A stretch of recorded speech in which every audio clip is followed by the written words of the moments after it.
He Yep. gives me tremendous Yep. hope for education. I'm here. And so we wanted to upgrade him. And Micro Center said, sure, we can match. So this isn't sponsored by Micro Center. We're going there, but I made them give money to public education. So got him. We really pulled one over on Micro Center. So anyway, that's the setup. It starts with me giving a box of CPUs to Stone that AMD sent over. Someone at AMD said, hey, these were in the garbage pile. I'd hate for them to get tossed. I know you know someone who teaches at a public high school. Can you give them to him? So I said, yes, absolutely, we can do that. This was all done really casually, so let's just cut over to the video and have some fun. Before that, this video is brought to you by the Thermaltake Swappable Blade Fan, available in 120 and 140 millimeter sizes. The new Thermaltake fans include 3 sets of swappable blades, so that even as you change builds or cases, you can ensure the LEDs are always presented on their best side. The swappable blades allow builders to get the fan frame out of the way of the lights by reversing the blade direction to reconfigure the fan as push or pull, while keeping the struts relatively hidden and keeping the fan frame oriented one way. Swapping blades is done by applying pressure evenly to opposite sides, then pressing until the click. Each fan also has pin-to-pad connections for cableless daisy chain, and you can learn more at the link in the description below. Okay, so we are getting ready for our road trip, which is all you know right now. That's all I know. And I tried to get information out. all you told me is entire day, Saturday, 8 a.m. Okay, let's do it. What is taking so long? So first thing is, this is all stuff for your classroom, or the computer engineering classroom. Yeah. These have been sitting around for a while. Why don't you pull them all out? And a tray. I love this. This is the first part of what we're. Although This like that's definitely a test sample, and it's delidded, which is awesome. So we have the delidded one for the time, which was also provided by Cambridge Nexus and AMD, but the lid was not with us, and now I can actually show the students the lid too. That's really cool. Man, look at all this. It's wonderful. So there's a delidded 3-chiplet CPU for you, just for like you put under the microscope. I think he sent over 20 CPUs. It's really nice. Most of it's 4100s, 4500s. You've got that's a actually I do remember now. That's a 5950X delidded. So that'll get your system modernized. I don't know. What are you using now? Maybe 1300. Yeah. But the point is, like, how many years ago was that? 2017. There you go. So something like that. And the Intel chips are equally old. I think we have maybe 4 computers here. Man, 2017 is 6 years. I was like, that's only 3 years. It's not bad. We have like 6 computers that have those Ryzen chips, and we have 6 computers that have, I think they're 8th gen Intel i3s.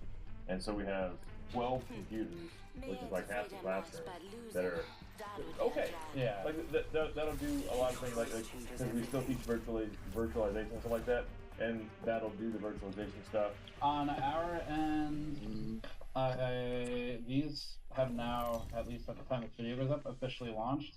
Nice. So this is your champion. you saw the prototype. I've got a bunch of those for you. I have a bunch of mod mats, Volt mod mats, and the wrist straps as well. Those are at the warehouse. So yeah, all of our ESD stuff is falling apart. Like literally. Let's land here. But why would exposure to hundreds Time of high to school break students some cause things to fall hearts. apart? Forget You that. also have so it pays $2,500 for you to spend on the classroom, and then I talked to Micro Center, and they said they'll match. So you got $5,000. We're gonna go basically do a shopping spree at Micro Center.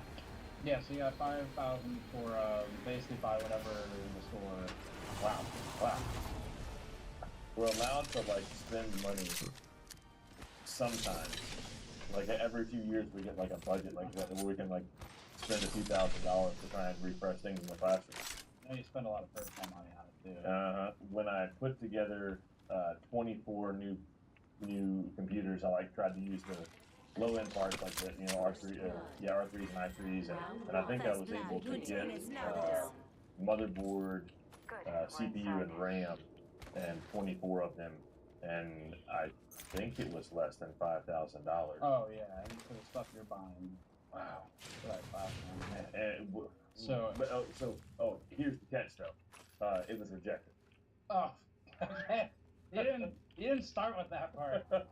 Yeah, so that's the plan. So we're gonna go to Micro Center and then buy some stuff. The road trip up to Maryland was 6 hours. It was a lot of fun, and Stone spent the entire time studying and pricing out parts. He also told us about what they're using now. Right now, we're building with DDR2 and DDR3 machines. Like, certain students are learning, like, continuing experience thing. This is not really what you're going to see, but at least you're getting the mechanical, like, you're learning how to put the memory functions in. Right. So, probably won't ever see a big grid array socket, but just work with it.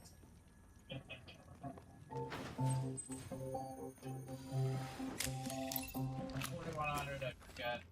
Is it 41? It's Are you just following me? That's still two grids, which again is like Already asking it. inside. No, it's better than almost everything I have in my classroom. Ace says, no. Okay, I just turn around. You're on my heels. Let's just go up here to the right of that darker gray car. Did you come this find way? the Manager. All right. Otherwise, we Okay. got a team here. Okay, here. I don't know how many hours it's been. That seems like a lot. 6? Maybe not too More bad. than 6, yeah. Yeah. Care package being delivered. Package coming in. You know who got the PC gaming, man. Thanks, man. Hey, man, you one of the realest dudes, man. Thank When it you, comes to appreciate this it. company stuff, man. Yeah, I appreciate it. Manager. How you guys doing? Taking in too much to you. This is Stone. Set is basically we're gonna look for about $5,000 worth of parts. Okay. Cool. Can I push the cart? Yeah, sure. Ace says, you good. Which makes we go? Let's walk around first. Yeah. I mean, I got fried, but I killed that guy. Alright, what are you thinking, Stone? I'm thinking they're gonna need some racing gear for the class. I need some Wait. heavy ammo. Stone sadly didn't buy the Elite packs or software, so Ace we says, split up I and got started you. searching the store. He took the organic No approach time to of be wandering tired. through aisles. Oh, hey, this is cool. It makes your gaming better. 2 whole shelves and networking stuff. That's kind of cool. And enjoying time away from the classroom. How many do you want of those? So, like, if possible, 20. Yep. They're gonna be in this. And I accidentally became a store employee. I like the Meshify series in general is good. Only last thing to know is we mostly shoot on like Sony A7s. I would just I personally avoid stuff that's like this. I don't know what that reason is, but the motherboards to look for. There's a lot of different boards with different sockets right now. Doing upgrades or new build. Yeah, I mean I'm looking for the Eventually, a particularly hated item drew us back together as a team. I like the gaming chairs on the roof there. Yeah, they put them up high so no one.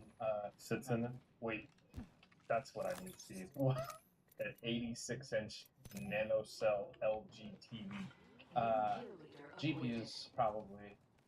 Inexpensive things that can give us video output. Yeah. Okay. So Nothing bad. best value for price with graphics devices. Okay. Yeah, we have like over 1,000 Wow.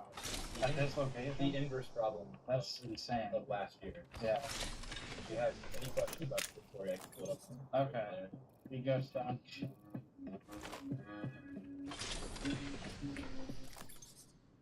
Heavy ammo here. The power supplies. Lot of UVA.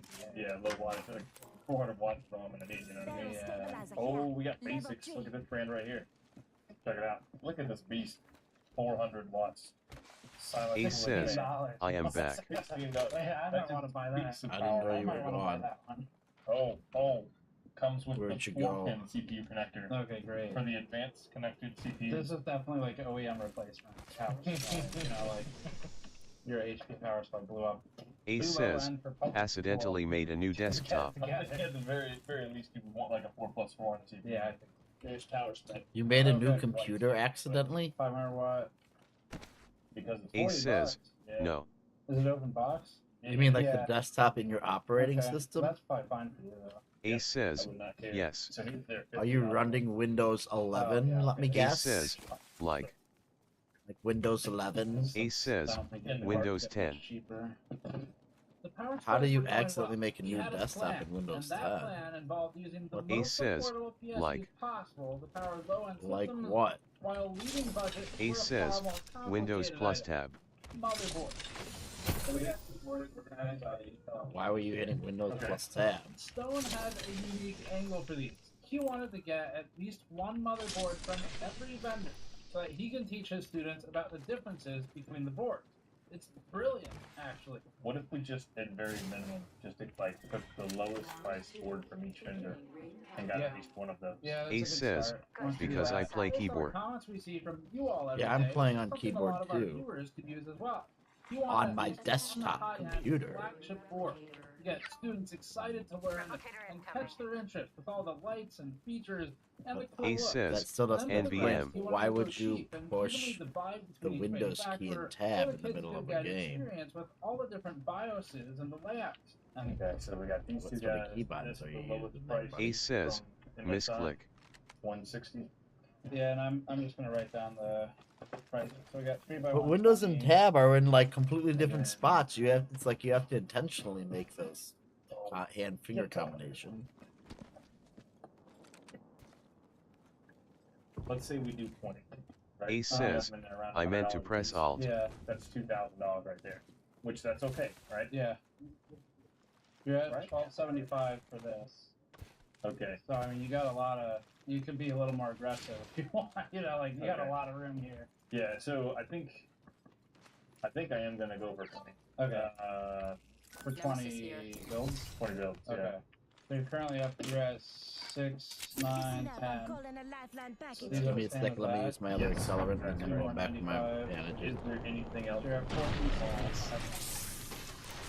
Evo shield here. Level 3. He's got 20 boards priced out at about 2,300, 2,360. I've got to have 25 PCs built for students. Ace says, I want to fight. I could Did you just take my bandages? reuse, like 5 of the Ace old says, Ah, no. so we've Yes, got you 5 did, you MSI, liar. What that the was 5 fuck? S-Rock, 5 They were right Gigabytes, here. 5 Asus. You just took those. what case are you gonna get? You just took those. Don't lie Ace to me. says, no. Okay. Yeah. They were right. Ace says, I the mesh didn't. price They were series right now. here where I dropped my fucking. I literally just dropped them to pick up. Yeah, both those are good. That This guy ultimate knows what's going accelerant. on. Yeah. Just something to use. Yeah. Whatever, it's cool. Ace says, I. General's good. Go ahead, pick them up. Go take them. I'm not taking them now. Yeah, both those are good. This guy knows what's going on. Did you pick them up? Yeah, good luck with your bill. There's a care Yeah. package coming down. Ace says, pick what no, up. No, you're good. Oh my god, If- never if mind, you're in dude. your way, I've let me never know. met. Are you fucking with me right now? What's going on? No, don't worry about it. Yeah. So this Ace is says, no. development board there. You're in just What do you unintentionally have this at dumb. Radeon, okay. So you're gonna do like a full build, you think? Yeah. Yeah. Good luck with your build. Appreciate it. Yeah. No, you're good. If we're in your way, let me know. Yeah. Don't worry about it. Yeah. But this is the testbed board there. What do you have at home? I got an old radio. Radeon, okay. So you're gonna do like a full build, you think? Yeah. Are you up to date on like the newest CPUs and That's okay? kind of what I'm trying to get up Okay. to speed on. I can give you a quick run through. Do you know what you're trying to spend on your build? For upgrades, I was trying to stay under 5. 100? Yeah. Okay, yeah. See if they have a like a 13400 would be Intel. Jumping out. I'm looking, but 13400 or 12400 would both be more affordable and leave some room for the board and the RAM. The AMD equivalent, probably the best value, honestly, is going to be like 5600. Only last thing to know is the motherboards to look for. There's a lot of different boards with different sockets right now. It's going to be really confusing if you don't know what you're looking for. So for this, you're specifically looking for AM4 is the socket. So just remember AM4. M4. That'll make it much easier. Got it. What's Yeah. your name? Steve. Steve, I'm Stuart. Excuse me, Thank sir. you. Thank you. Yeah, Appreciate it. absolutely. One minute. Hey, how you doing? Sorry. No, you're good. I forgot to ask later. Take a photo. Yeah, sure, no problem. Replicator What's your on name? its way down. Patrick. Least expensive M.2 NVMe drive. Like, I don't know Shield battery. performance. Scans Like, not ahead. worried about Shield it yet. battery here. how many do you want of those? So, like, if possible, 20. 20. Yeah. 1 terabyte, $43.99. We Okay. have 500 gigabytes for 26. Anything smaller? The Prime 250 is a little bit cheaper, and they're honestly more reliable drives. Not far Yeah. from me. Half a minute. Okay. That sounds pretty good. So it's Is less there a storage. Prime 500? Prime 500 is going to be $34.99. So That's not bad either. a little bit more expensive, but they're much more reliable drives than you and 322s. And then there's Intel drives for $32. So you can see He the says, There's lasers out Everyone there. reading? 3200 megabytes. There's read. lasers out there. I saw There- someone there was- pointing there towards was your an head. experience I wanted to being able to Yeah, put we're install. like benchmarking with 2 different drives. Oh, okay. Yeah, like if I got like 10 of one. and Oh, 10 you of want to the like show? other. Yeah. Okay. So if this is the same motherboard, same CPU, Yeah. same RAM, Uh-huh. and then you got this drive, this drive. Looks Here's like what a happened. care package Can I is go coming find some in. GPUs Big for you? things in that. Yes. And then Please Vitaly, do. stay here with you and. That's perfect. Yep. Okay. If they have low cost 8 gig RAM, can I go for that too? Yeah. Let's go find some GPUs, video cards. Stone, as I suspected, is being very methodical about everything. So let's see what they have. He was interested in 730s and 710s. A lot of people in our audience, including me, would cringe at that recommendation. But he was saying specifically he wants to disincentivize the playing of video games during class, which these do pretty well because you wouldn't want to play games on those. So we're gonna definitely look at these. $85 for that. That's 55. I might just give them like a higher end card for showcasing class, and then we buy the cheaper ones for the actual builds. So I'm gonna ask them what actually. He says, Find someone what? who's not helping a customer because I don't want to be that guy. Just You don't need to be the guy going and getting fights, buddy. like, I was trying not to be rude. Didn't want to interrupt. Wham. I, Ran away from me, opened up fire I should find first. someone who can help Barely with put the any GPU damage count, on them. so there's someone available. Okay. Okay, no rush. This is pre-builds. This is pre-builds. Everything after tax, all the boards and stuff, we're at 3084. 18. Okay. And so we still have to get graphics cards because our CPUs don't have any integrated graphics, and if possible, RAM and then power supplies in that order because gotta have video output. I can maybe scrounge up RAM from other places and maybe scrounge up power supplies, but I think graphics cards is the next place to go. Yeah, alright. Let's go check out the Probably we just pick a couple and then we can figure out the quantity on the Yeah. computer. We're at $3,300. That is How many boards is that? 20 boards. Okay. 21 actually. That's pretty good. Yeah. Yeah. So we got 21 boards. We got 20 storage devices. Yeah, I think that's it. If you want to see the list I printed out here, so we have the 240 low profile, which is one of those sitting in there. 710, the 5450s, 730s with the fans, and you can see the price right here is coming up here. Then the most expensive one you'd probably be walking out of here with is the 6400 ITX. It's Wait a minute. 20. Same price here. Let's get the bigger card. Okay. So that's 6,500, Yep. right? Yep. But exactly the same price. Yep. They're both I'll take that. Okay. So if you need that, 6500 right there. This. Oh, unleash the cardboard brown gaming power. Yeah. Taking notes from NZXT. Yeah. Are we omitting RAM from this as well? I think at the moment, yeah, because I think we're gonna have the budget with just the graphics cards. We'll see what happens. Do you want to leave this back here? It sounds like where you want. Okay. Three votes were over there.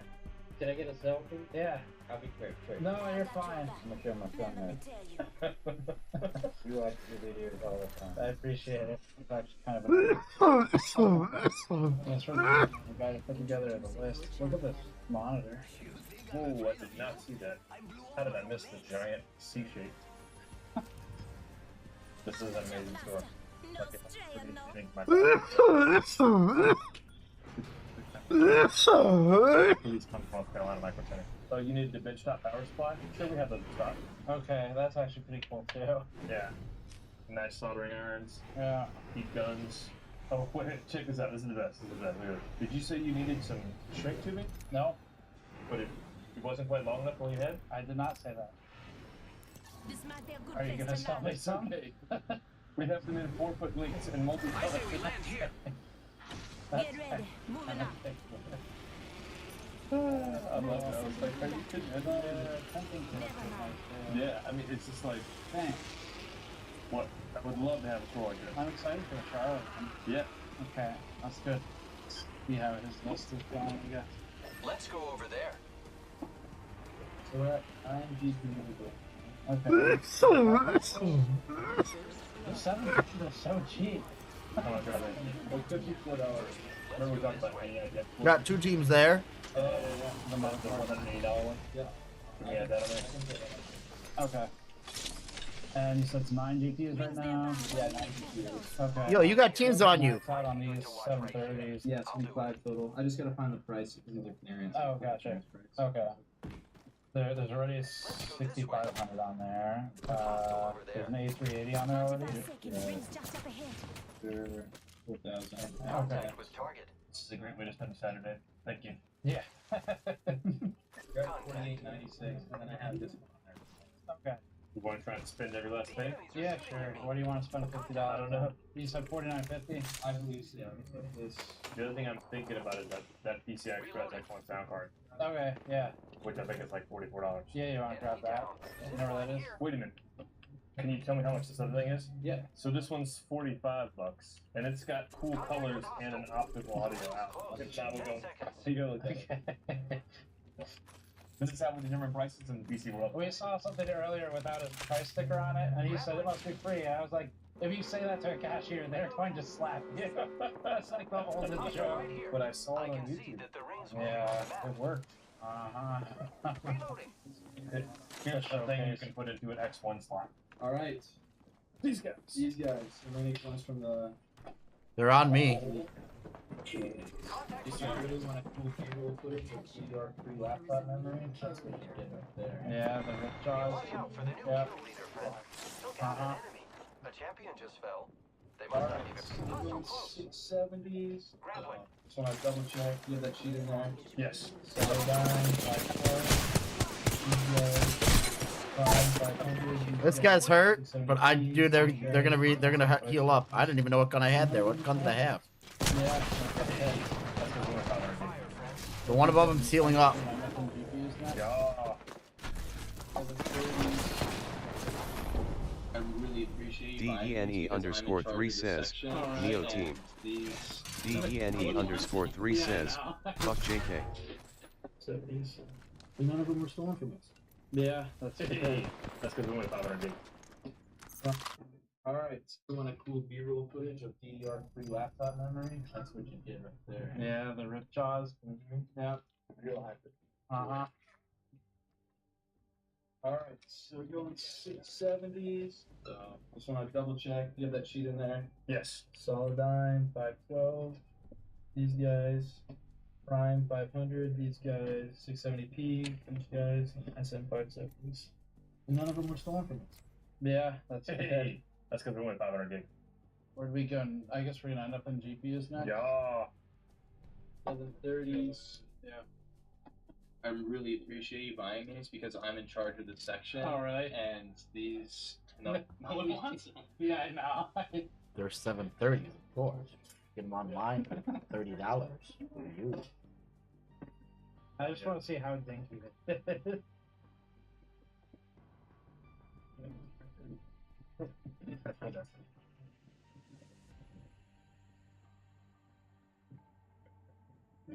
I'm gonna do the parallel park that right here, sir. Not. Uh-oh. Oh yeah. You ever thinking about efficiency improvements for your business? This guy here.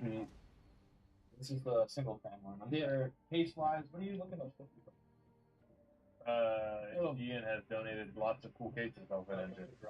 Yeah. Power supplies. Are you still getting those? Some of the power supplies. We have 9 of those, so I'll show you where the Okay.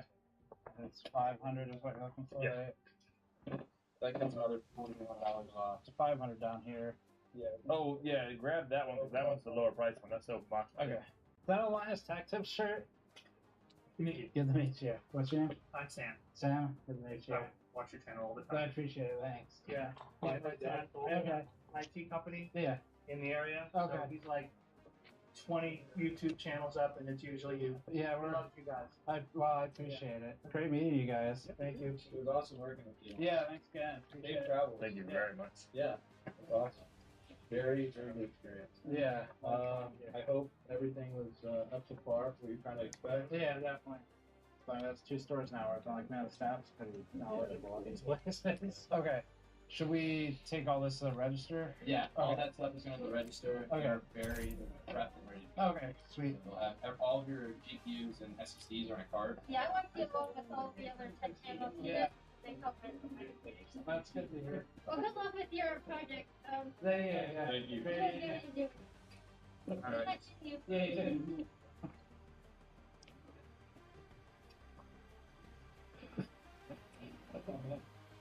Like that. That's pretty cool right there.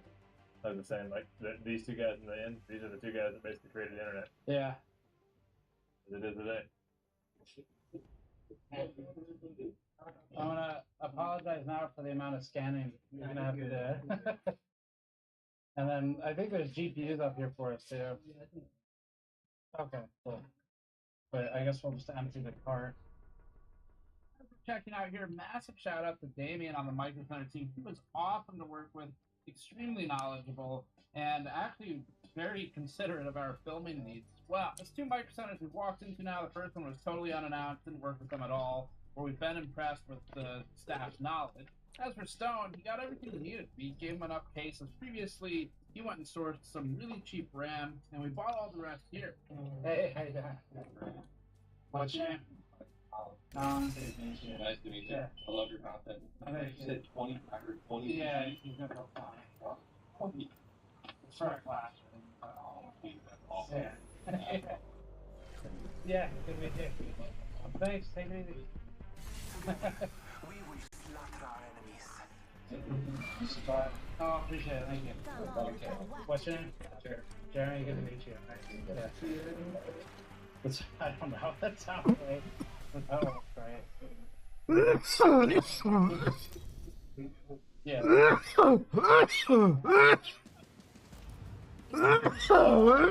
a CVS receipt, you know, when you buy like 1 stick of deodorant and that comes out? Like, yeah, appreciate it. Thanks, guys. I'm the jump master. AJ Shea, leading the way.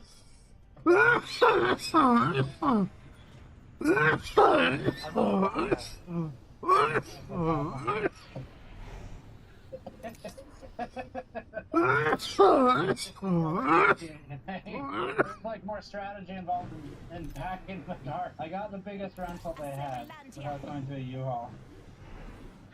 Get ready. You have a moving strategy? I do. I don't want to interfere. Large first, small last. Okay. There's a power spec PC. That's for me to review, so that's not for Stone's Fast. Sure it is. I bought that. Smart. I want to help, but then I'm only going to get in your way. So he's got 5 B550 Gen 3s. MSI We're not gonna make it five around. Phantom We're gonna have to B550 sleep around this five- guy. Looks like it. One, Yeah, exactly right. and one Asus X-Lite Skirt, skirt, get him, jerk, jerk. You're not coming with me to where I said we're going? Come on, buddy. Yeah, this is actually really impressive. Listen up, the ring be closing Alright. in 1 minute. And this one hasn't gotten a mention yet. Also, mine. There's always that one guy that doesn't go with his team. Don't touch my $16 power supply, alright? This, unless you're the one Evo that's in shield which here. case, go Level for it. So, pretty good. Then he I misses got out on an it. upgraded It is shield. 7:30, I think, PM. Only 4 hours or so. Well, it's only 30 minutes from when we met this morning. That's how other side of it. How you doing? So now we're all packed up, and yeah, we're gonna take it back. I'm impressed. Everything fit. All right. Okay. We'll see you back on wherever we are next. And now that we're at the end of the year, a couple months ago, the school year started, and Stone emailed us to tell us how great the experience was for all the students working with these parts to build systems. And they broke into groups, they each worked on one PC, and everybody got to learn all of the individual components. They got some experience socking these parts together, and they've learned about the different protocols, interfaces, the brand, the BIOS, all that stuff. It's been awesome to hear about. So, thank you all to you for watching this and for enabling this type of content. And of course, thanks to Micro Center for allowing me to completely divert their plans of doing some kind of sponsorship and instead just basically making them give money to this classroom. Thanks for watching. Subscribe for more as always. We'll see you all next time. $337,000. Tell us the story.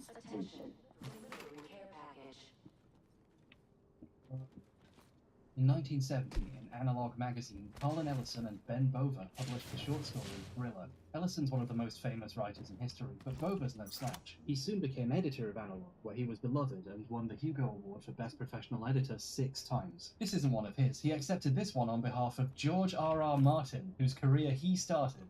George couldn't make it. He was running a chess tournament at the time. Writers used to have fun.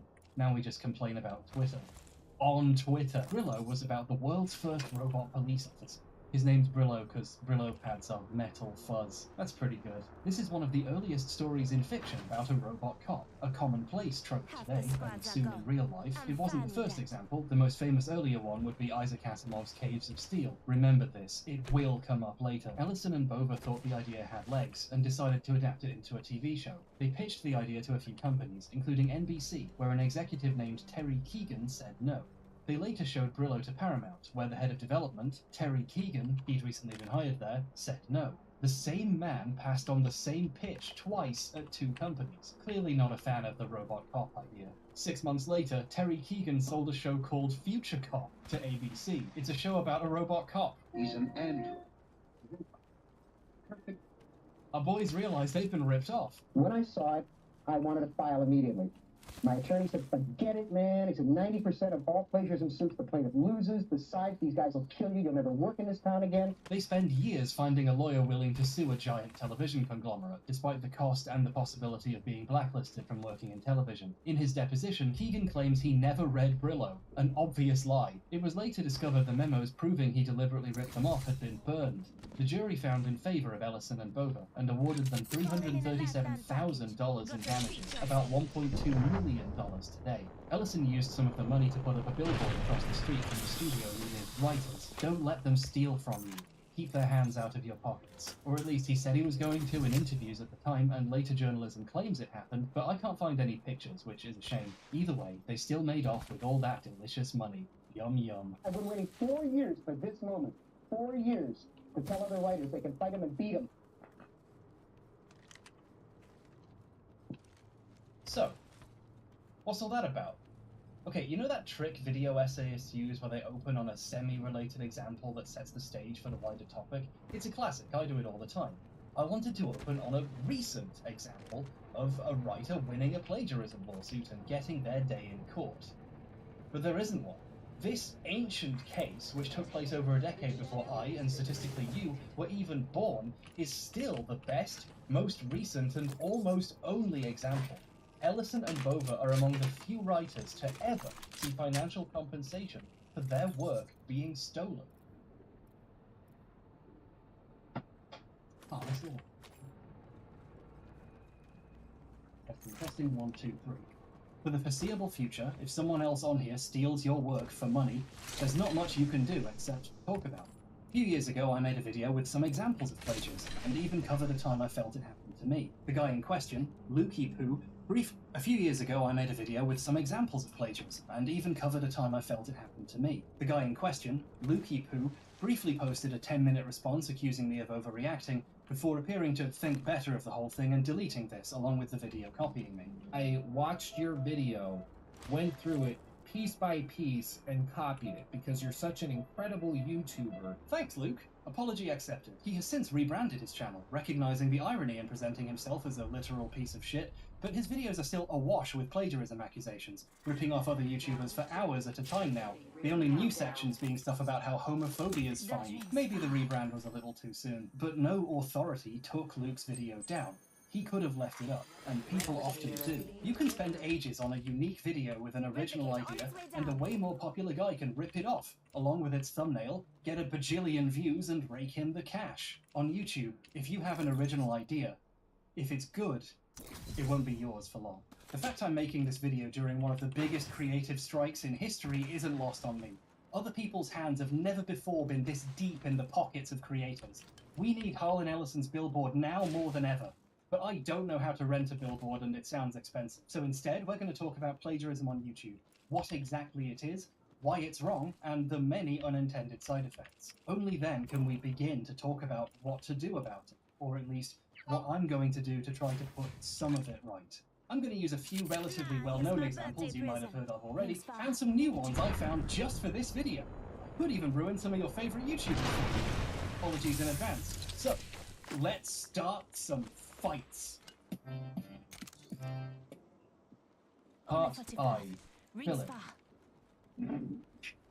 What's going on, everyone? Thanks for clicking on the video. Philip Newsom was a YouTuber who reviewed Nintendo Switch games and accessories and talked about Nintendo-related news. His videos were surprisingly well edited, and by that I mean they used way too many fancy transitions. I mean, they're not even hard to do, you just drag and drop them on your timeline and what? But when he applied for a job at IGN, his obvious mastery of a plugin everyone else also has, and existing channel with a decent size led to him getting picked as their new Nintendo editor. On August 6th, 2018, his review of Dead Cells went up onto the official IGN YouTube channel. But then on August 7th, YouTuber Boomstick Gaming posted a video titled, "IGN copied my Dead Cells review. What do I do?" He had noticed some similarities between Philip's reviews and his own, published in late July. Dead Cells takes the progression of a Metroidvania and integrates it into this procedurally generated action roguelike. It takes the progression system of a Metroidvania and transforms it into a procedurally generated action roguelike. This combat system is fast, fluid, responsive, and one of the most rewarding representations of 2D combat of the entire genre. Fights are fast, fluid, responsive, and hands down one of the most gratifying representations of video game combat I've ever experienced. Dead Cells figures out an intriguing way to have your roguelite and Metroidvania experience all in one by focusing on your failures and urging you to try something new the next time. Dead Cells strikes a perfect and engaging balance between the Metroidvania and roguelite experiences by focusing on your failures and urging you to experiment each time you do fail. Dead Cells only falters slightly with some repetition setting in, especially on the early areas and during longer play sessions. Dead Cells does falter slightly with some repetition, but it's only felt in its earlier areas and during the extended play sessions. Speaking of repetition, oh my god, the review was taken down while IGN investigated the issue further, and then later that day confirmed he had been let go from the company. But was this the first time Philip had done this? Catching someone doing plagiarism is difficult. Someone has to notice the theft, which means having also seen the copied work, and if it's anything obscure, that's quite unlikely. If you catch someone plagiarizing once, chances are they rolled those dice a few times before and hadn't been unlucky yet. People started looking through his other reviews in case there was more. Over at Kotaku, Jason Schreier's article on the firing was updated to mention an anonymous tip, pointing out similarities between Philip's review of FIFA 18 on the Switch and the one on Nintendo Life by Chris Scullion. Philip's review was made for his personal channel before he was even hired at IGN, meaning he'd been doing this for a while. Scullion himself would later post a video comparing his review with Philip's, showing off the many similarities, and I'll link that in the description. But I want to zoom in on my favourite example. Philip tries to hide what he's doing by changing words around, and he does it really badly. In his article, Chris says compared to the non-Switch versions, the graphics are a good deal less detailed. Here's Philip's version. However, when you get up close and get a good look at some of the character models, it's pretty clear that they do have a good amount of less detail than the Xbox One and PS4 versions of the game do. It's pretty clear that they do have a good amount of less detail. No one would ever write that sentence on purpose. You only create that by trying to change something you stole. There's a great example here of the deeper problems that plagiarism can cause. Philip's review contains false information. For example, here when he talks about the game's Women's League feature. FIFA 18 comes with the standard tournament and kickoff modes, as well as the Women's League, which was officially introduced in FIFA 16. There are no women's leagues in FIFA 18. There's women's football. But leagues are specific real-life organizations that do not exist in the game. Philip's plagiarism avoidance techniques caused him to reword a sentence so badly that he invented a feature that doesn't exist. While these discoveries were being made, Philip made the decision to record and post an infamous, quickly deleted video onto his channel, entitled My Response. Not an apology, a response. Philip denied everything, took no responsibility, and told numerous lies in this video. At the time, this was criticized heavily by everyone for obvious reasons, but looking back on it while trying to understand this kind of behavior is actually really useful. This is worth looking at in a discussion of plagiarism because by being so poorly thought out, it's actually a valuable insight into how people react when they're caught, and the different ways they try to cover their ads. When someone more competent than Philip uses these techniques in a subtler way, we can recognize them for what they are. Thanks, Philip. There were a lot of circumstances surrounding it, but at the end of the day, I was the editorial lead on it, so if anything, that makes it my responsibility. He claims there was a complicated process to making the review, with lots of circumstances. The point is to make you wonder what really happened, so you forget what happened. Another way of doing this is to be passive about the events, so it's almost like they happened to him instead of being something he did. Like I said, I take full responsibility for what happened with the Dead Cells review. Philip doesn't say, I take responsibility for what I did with my review. He passively takes responsibility for what happened with the review. When someone tries to use language to imply what they did happened by magic, they make it pretty clear they're trying to deceive you. I try to look at all resources that I have available to me before I start formulating my own critical opinions so that I can offer the most cohesive possible review. The bottom line is that what happened with the Dead Cells review was not at all intentional. Even if whatever happened, it was an honest mistake of some kind. But the problem is, honest mistakes are easy to explain. Dishonest mistakes leave proof behind. Philip didn't unintentionally write a very similar review because he watched another one. He copied their words exactly, and changed some of them to try to hide it. Hearing Philip try to pretend this isn't what he did means we're not just dealing with a plagiarist, we're dealing with a liar who has more to hide. Philip's next lie was he had nothing more to hide. I was lucky enough to get noticed on IGN through my YouTube channel, which, if in case you're wondering, is in fact all of my own original work. A truly amazing defense there.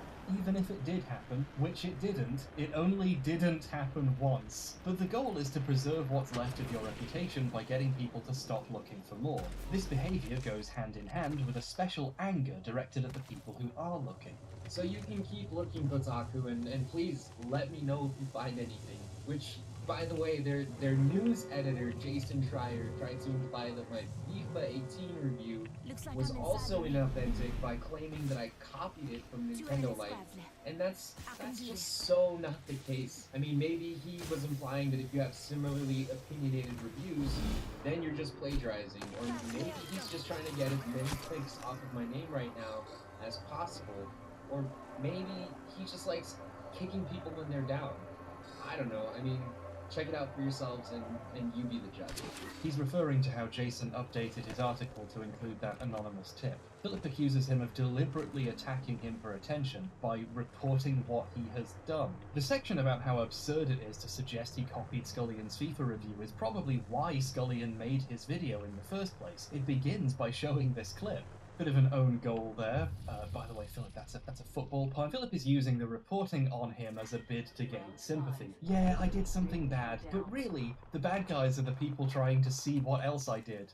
Not me, the guy who did all of it. This tactic takes a more direct form. But one thing that I do know is that it's not very fun being the target of a gigantic lynch mob who wants nothing more than to feed into your destruction. The amount of hate and threats that I've been receiving on social media have been pretty staggering. And I get it, I mean, people are mad and rightfully so. But it's one thing to go and harass me, berate me with hateful words and threats, and it's a whole other thing to look up my family members and spread hateful comments on their social media accounts That's just 30 it's just seconds not until okay. close. I mean, not on any level. Obviously, no one deserves to have their family members threatened over their plagiarism, and there is a valid conversation to be had here about how we treat people who we believe to have done something wrong. And it's really unpleasant seeing someone try to weaponize that and use it as a shield against criticism. He just got done shit-talking a journalist and trying to make him the bad guy, and lying about the FIFA review. Scullion has spoken about receiving a lot of abuse from Philip's fans during this period as a direct result of Philip lying like this, another potential reason he had to make that video. If you talk about harassment without being cognizant of the harm you are causing to others right now, you clearly don't give a shit about the problem you just brought up. Philip really didn't help his case by making a Columbo villain bet you can't prove it speech. You can keep looking Kotaku was an especially silly thing to say, since obviously people did keep looking. Many more examples came to light. His Fire Emblem Warriors video was mostly reworded from one on Nintendo Wire. Decimating mobs upon mobs of enemies with the simplest of combos, and tearing through forts and mini-bosses with some of the most flashiest and stylistic special attacks. Most flashiest? His Samus Returns review was stolen from Engadget, and his Bayonetta 2 review from Polygon, and Jason Schreier seemed weirdly invested in reporting on all of it. In several videos, Philip just copied text directly from Wikipedia or other related wikis. Super Mario Odyssey's theme is highly focused on surprises and travel, and the developers incorporated many of their travel experiences around the world. For instance, elements of the Sand Kingdom were derived from Kenta Matsukuro's experience during a trip to Mexico, and the Legend Kingdom's food aesthetics were inspired by Italy and other European countries. The developers recognized that when traveling to foreign countries, something that really has an impact is the different currencies. All of my own original work. On October 10th, the apology video disappeared, along with 901,000 views worth of other videos from Philip's channel. For a small YouTuber, this means a lot of videos getting privated or deleted all at once. This is actually another important tactic that plagiarists use, to try and hide as much of the evidence as possible. Philip has successfully hidden the extent of what he actually stole in his YouTube videos. Many of Philip's videos are now considered lost media, referenced in articles about the plagiarism or in videos showcasing it, but not as actual copies that you can watch. This is obviously no big loss, but it sucks for me that there's not many archived copies of some of these videos, because, like, now I have nothing to cut to as reference footage. It's just, now I just have to stand on my set and talk to you. His article about Octopath Traveler is a fucking doozy. It steals a bunch of shit directly from Jeremy Parish's review at Polygon. And let me just say, look, if you can barely string a sentence together, people are gonna know something's up when you're suddenly using words like extrudes. When this was discovered, Parish tweeted, "Damn, I got extruded right into the middle of a scandal," which is probably the funniest thing to come out of all this. But that's not the only thing he stole for this one article. It also plagiarized one of his co-workers at IGN. Words from Seth Macy's video review of this. Here's some clips from Macy's video. Both its battle system and aesthetic a loving tribute to the Super NES era. While this isn't merely a modern retread of past classics, but a phenomenal homage with genuinely fresh ideas and a fantastically charming wrapper of old school meets. This is a long ass video.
Battery low.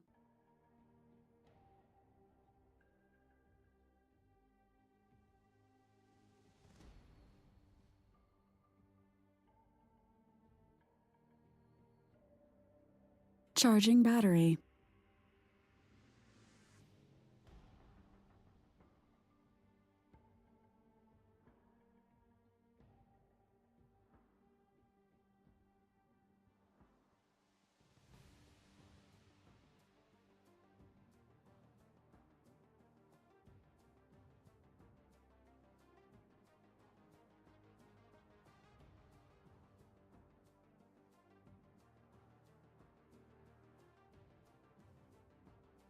They be doing too much out there with that shit.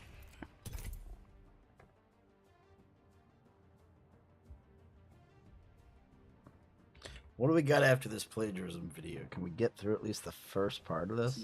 Seth was especially shocked by this, it seems like, and it's not hard to imagine why. To take game criticism and writing original material seriously, only to have someone a cubicle over take a hatchet to your stuff and collect a paycheck for it is so deeply insulting. Things were bad enough that IGN pulled the plug on almost everything Philip ever made for the site just to be safe, something I've never seen an organization have to do before. He even, and this is insane, did a video explaining the Nintendo Switch's HD Rumble feature, and his explanation is just stolen from a fucking NeoGAF post. A normal rumble is just a motor which spins, creating a vibration, right? Well, HD Rumble uses linear actuators, similar to Apple's Taptic Engine, which is what they use for the new Force Touch stuff in the new iPhones and Apple Watches. See, I believe that these are different in that they are more likely weighted electromagnets. You believe that? Holy shit. He copied some text from a forum directly into a script and just read it out. Why would you even do that? No, seriously, that's the question we're trying to explore here. Why do people plagiarize? Philip is a great help in finding answers to these questions, because 8 months after all of this died down, he released a second apology. Well, arguably his first, since he didn't really apologize in the first one, but still. Hey everyone, I'm not here to make any excuses or to try and justify my actions.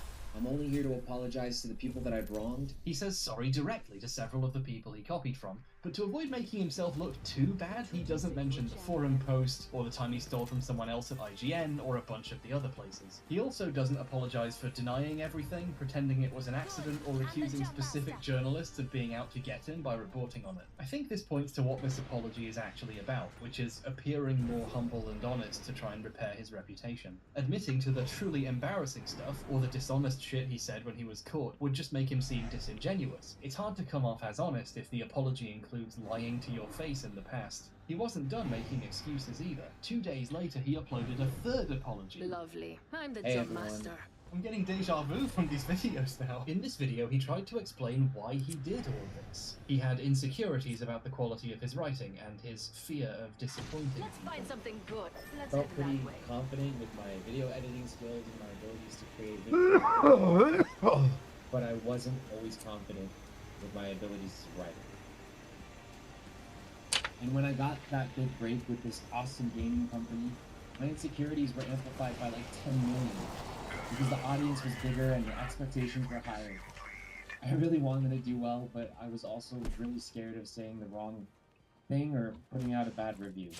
Now, maybe it's because he's lied before and still wasn't owning up to the extent of what he did, but I simply do not accept this as the reason. Lots of people have anxiety about their writing. In fact, I'd say most writers do. Not many of them handle it by stealing. So anxiety and pressure feel like an easy excuse. From seeing almost all of Philip's videos, I feel comfortable in calling myself a Philip scholar at this point, I can tell you for a fact that he is bad at making videos. He thinks cinematic transition packs equal good editing, which is the reddest possible flag, but even in terms of basic content, the videos are just bad. His earliest videos are just news about the then upcoming Nintendo Switch, or stuff like the top 5 ways to play the Switch, a console that no one can play. The single Joy-Con method, and it's probably going to be the least preferred way to play the Nintendo Switch. When the Switch was out, he branched out into reviewing accessories like carrying cases and stuff, and doing unboxing videos. Some videos are just summarizing Nintendo press releases. This is the literal definition of content.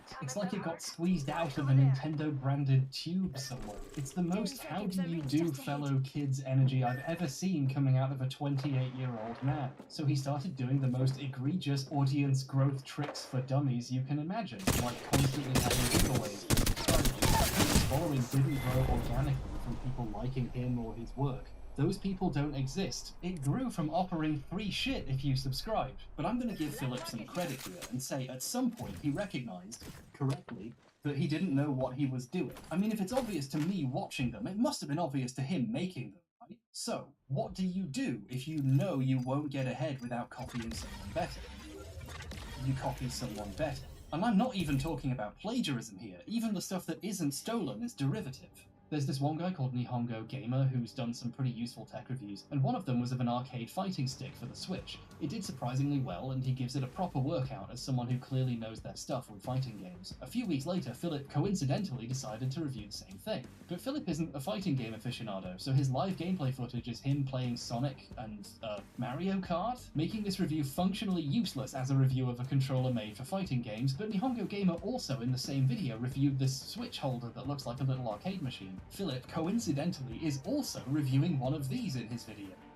This game is so much better now. This makes this game so much better. This isn't even plagiarism, it's just strange. Philip didn't know how to build an identity of his own, so he just borrowed the style and content of successful videos in an extremely cynical way. He didn't make these videos for the fun of it, or because he cared about making them. It was always just about chasing success by any means necessary. And when that didn't work out, he just borrowed even more directly and got into this mess. In a fairly recent interview, he's described himself during this period as having imposter syndrome.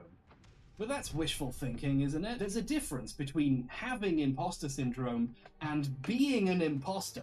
Objectively speaking, Philip pretended to be a reviewer and critic while actually just being a thief and a liar. But I think it's possible to reverse engineer this falsehood and arrive at its core truth. The explanation lies in a little thing he said in apology number 3. I consider it the most meaningful thing Philip has ever said. It's not true, but it's meaningful. So I took from sources who I trusted and respected and I agreed with, and I tried to change them in a way that I would say it. Philip claims he sought out reviews from other people he respected to steal and learn from. But, to be blunt, who the fuck is Boomstick Gaming? When this happened, Boomstick's channel had just over 10,000 subscribers. Barely anyone had any idea he existed. And look at the other places he copied from. Mostly random websites, niche gaming outlets, fucking forum posts. If you consider something so obscure you can get away with stealing it, you do not respect it. Philip copied these people because he thought what they were doing was beneath respect. Remember Caves of Steel? I told you it would come up again, you little bastard. You better not have forgotten. In the lawsuit between Ellison Bova and the studios, one tactic the studios used was to accuse them of being the real plagiarists, of ripping off Caves of Steel when they were writing Brillo. The problem is these writers were all friends who knew and respected each other, so they could ask Isaac Asimov what he thought of that. So we went to New York. I've known Isaac for 25 years.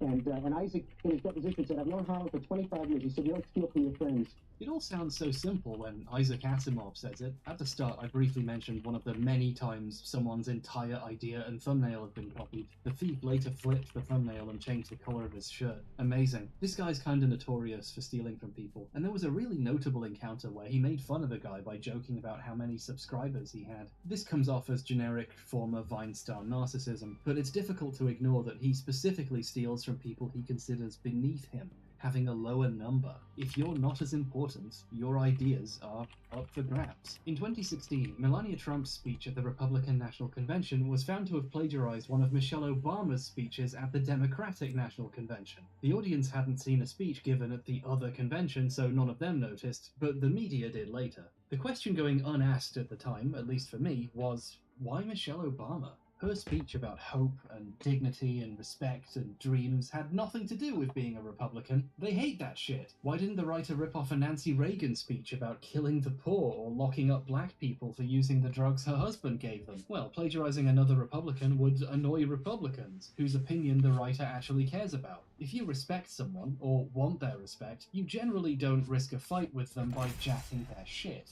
But if you don't want jacking their shit, stealing is almost like getting one over on them. isn't it? No one was ever fired or seemingly punished in any way for stealing a speech and pretending they wrote it. And that's because none of these people give a shit about Michelle Obama. They're probably glad it happened.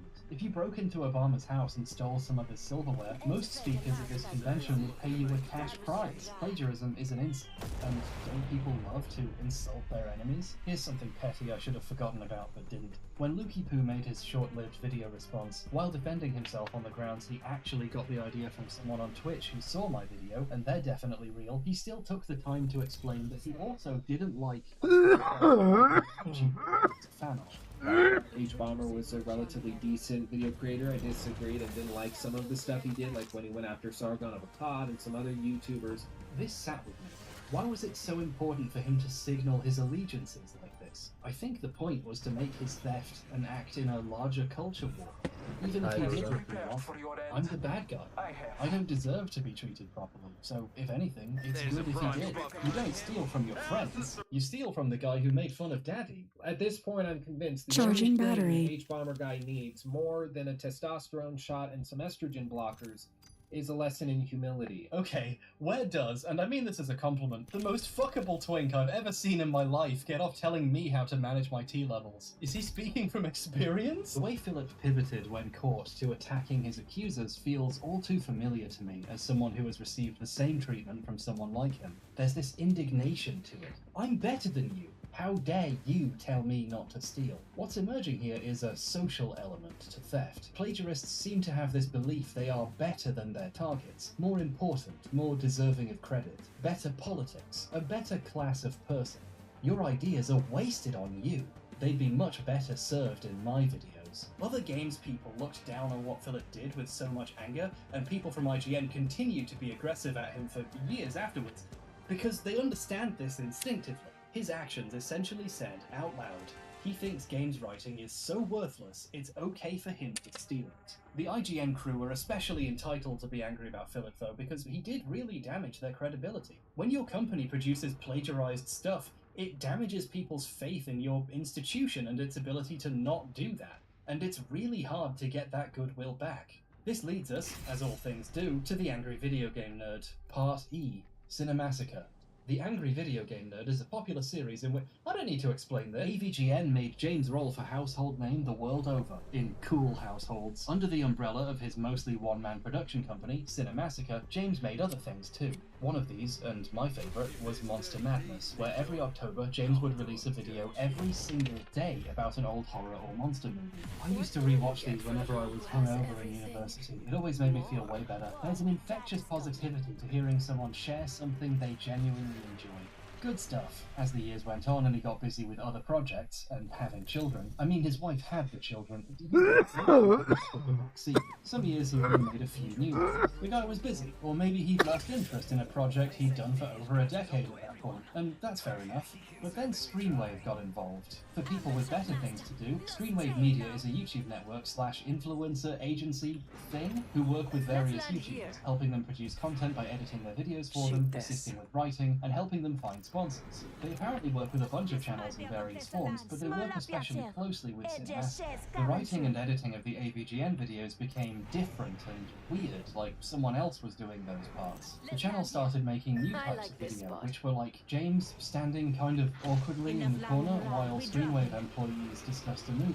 There was a Cinemassacre podcast, and James often just wasn't in it.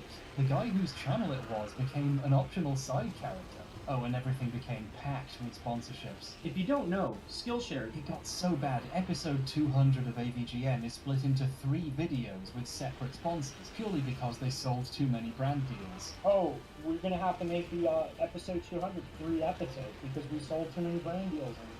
And, they didn't tell James.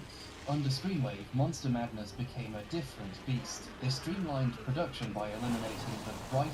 It became James and a rotation of Screenwave employees you don't know, and James didn't seem to know too well either, discussing the film and trying to come up with something interesting on the spot for 15 minutes. Some of these guys were basically ordered to be on the show by their bosses and seem uncomfortable being there, which makes these being shot on a dungeon set fitting. And you're constantly reminded why this was made at all. Available now, US only. Release the Kraken! The show certainly wasn't what anyone had been watching it for, and the creators appeared to notice, because in April 2021 it was announced Monster Madness was coming back, for real, with the old style of scripted videos featuring just James and his short and simple voiceover. Like the old days, but, you know, with Screenwave's help, so not really. Newt Wallen, a Screenwave employee, was enthusiastically tweeting about how he had written 20 of the 31 videos himself, with others writing the rest. The whole point was it was a guy passionately sharing his actual opinions, but that guy wasn't writing them. But some people were still excited. It was a pandemic year, we were all indoors, not much else was going on. Be sure to check out Cinemassacre's Monster Madness around the world. 31 days, 31 countries. October rolled around, and so did the first new video for the film 28 Days Later. It was weird, like James was reading something written for him, which he was. But what really stood out was what he was saying. A guy who famously avoids politics and serious real-world events in his videos suddenly started talking about how the film reminded him of the horror of 9/11? And when seeing the film Johnny today, Joe 92 says, I know nobody lands here. But think of 9/11 and all those TV images of Ground Zero and Baghdad being devastated by war.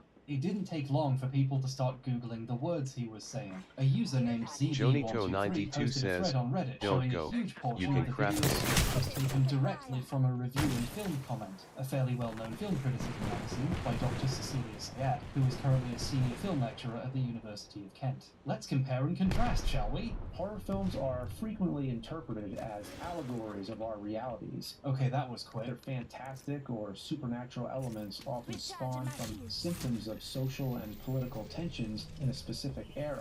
28 Days Later is set in a post-apocalyptic Britain, which has been devastated by an epidemic that within seconds can transform its victims. I can't go. Killers. You go. I'll get there when I can. Johnny Bro. Joe 92 says, go away. People have fled the country after the outbreak, but those who remain are either dead or become infected. The group sleeps in debris of desert buildings, eats canned food from abandoned supermarkets, and fights off the infected. 28 Days Later aligns itself with typical loss of individuality plot. It's interesting to read 28 Days Later in terms of the state affairs of the world. The movie began shooting on September 1st, 2001. Johnny Joe 92 says, crap me, don't worry about me. 28 Days Later, political social unrest that is involved in now. Only in history will ever stop being itself. And much like hero at the end of the day, there's a possibility of renewal. Order is born from chaos, and then chaos is born from order. It was as if Professor Sayad's review had been killed and brought back from the dead in a new, tainted form. That's not how the zombies in 28 Days Later work. Okay, it was like her review was the patient zero of 28 Days Later reviews, and it infected them. This is pretty straightforwardly plagiarism. The angry video game nerd had just stolen a film professor's review of a movie. In true AVGN fashion, shit hit the fucking ceiling. What was going on? Initially, Justin Silverman, the lead Screenwave guy, claimed this was a result of a new person who was helping, accidentally mixing some notes into a script, and this would be fixed soon and all the other episodes fine. The new person thing isn't Johnny true. Joe Neither 92 did it have says, worked with Justin Lifeline, for we are but I split can out. understand trying to protect someone's identity if you believe they had just made a small mistake. Justin updated the page the video was posted on to say it was being corrected to remove some accidental plagiarism, whatever that means. So Yeah, I know they we're split. There's successfully nothing I can convinced do. Justin this was an accident. But it wasn't. There's the telltale red flag of the awful writing you get when someone who can't write tries to rewrite something they copied. The movie starts with the usual tropes. Mankind's experiments go haywire, resulting were in all over destructive me. results. There's another way you can prove it wasn't accidental. You know, the other excuse we've heard before, how it just happened once and the rest of the videos were fine? They weren't fine. Reddit user Retired Fool went on the website the videos were being hosted on and found the second episode uploaded early. Most of it was from a review on ScreenAgeWasteland.com. The movie opens with a shadowy figure with multiple hand attachments who calls in the boys, 4 men from a government agency trying to deal with an alien invasion in a small New Zealand town. Peter Jackson plays dual roles of Derek and Robert, who interact through the use of creative camera work and editing. So Jackson handled acting, writing, directing, cinematography, editing, and special effects for the film. Derek is perhaps the best character in the film. He's bloodthirsty, clumsy, funny, and a little too full of himself. He spends a good portion of the film on his own, but Jackson manages it. He's got a good sense of physical comedy that comes in handy when Derek is dealing with the flap of his own skull that keeps allowing pieces of his brain to fall out. Bad Taste is a gloriously gory entry in the splat stick genre and a true cult classic. Watching it today, you can kind of see inklings of the kind of films Peter Jackson would prove capable of later on through the pacing, camera work, and sheer inventive energy. So Day 2's video was also plagiarized. The Return of Monster Madness isn't going so well. We know James didn't write this, so who could it have been? Was it perhaps the man who was just bragging about writing most of them himself? Yes, it was. The rest of the Screenwave guys looked at the scripts, and many more examples were discovered. Justin confirmed several more were plagiarized, and Kieran, a video editor who later quit, claimed in a livestream that all of them were. We went through all the scripts, plagiarized them all. They had multiple, like every single thing was plagiarized. Jonito92 says, Fucking plagiarized every single thing. This is a tremendous amount of blatant theft, if true, but soon it became clear almost everything Newt did and said was copied. While I was looking for other stuff Newt made, I saw he was one of the speakers at the Roast of the Angry Video Game Nerd in 2013, and he was proud enough of this he uploaded his bits separately to a channel he was involved with. And just watching it without doing any serious checking, several of the jokes from this jumped out at me immediately. Justin, I heard Justin was nervous before the show. He couldn't figure out what he was going to wear, either honey glazed or pineapple slices. This joke is taken from a Gilbert Gottfried roast. She couldn't decide between the honey glazed or pineapple slices. Brent Vanderbook is so deep in the closet, he's having adventures in Narnia. This is a well-known joke from a 2007 Jimmy Carr stand-up special. Come on, you're so far in the closet you're having adventures in Narnia. People have been ripping this off for years. Here it is posted in 2009, with many of the comments remarking that it's old and stolen even then, and this was almost half a decade before Newt stole it. Here's an in-character Tyrion Lannister Twitter account reusing it a few months before the roast in 2013. I haven't seen the show or read the books, so I'm just gonna assume they read Narnia there too. Don't correct me. While I was researching this topic, I found a Reddit post collecting all the places he stole from for this roast. Obviously, there were a bunch. When I found this, I was worried people would think I just got this from here. I assure you I do my own research and don't just read Reddit posts. As proof, they haven't found the source for the Narnia one, so don't I feel special? Unless Jimmy Carr got it from somewhere else too. He's already stealing from the British taxpayer, so I wouldn't be surprised. Newt had just been very sloppily taking shit for over a decade. The guy was fired, and from the sounds of things, everyone's bitter about it. Especially the guys who had to make new Monster Madness videos. You want to go on over to the right to that fight, or you want to go that way? 20-something scripts. Which way? Edit them in a week. Even James Rolfe himself got involved. He quite famously avoids talking about controversial stuff, like 9/11, but there was enough confusion he saw fit to descend from his throne of gold and put up an unlisted video explaining what happened. One of our writers had somehow added a portion that was taken from a pre-existing article. That's unacceptable, and all of us here apologize for letting that sneak in. He went with the story Justin did. Some new guy pasted something wrong and confused his notes into the script. The short story is somebody fucked up. Somebody knew. I'm not sure if this was recorded before this turned out to be a lie, or if they just decided they didn't need to explain it to the public in detail. And that's understandable. But either way, it wasn't somebody new. It was somebody Newt.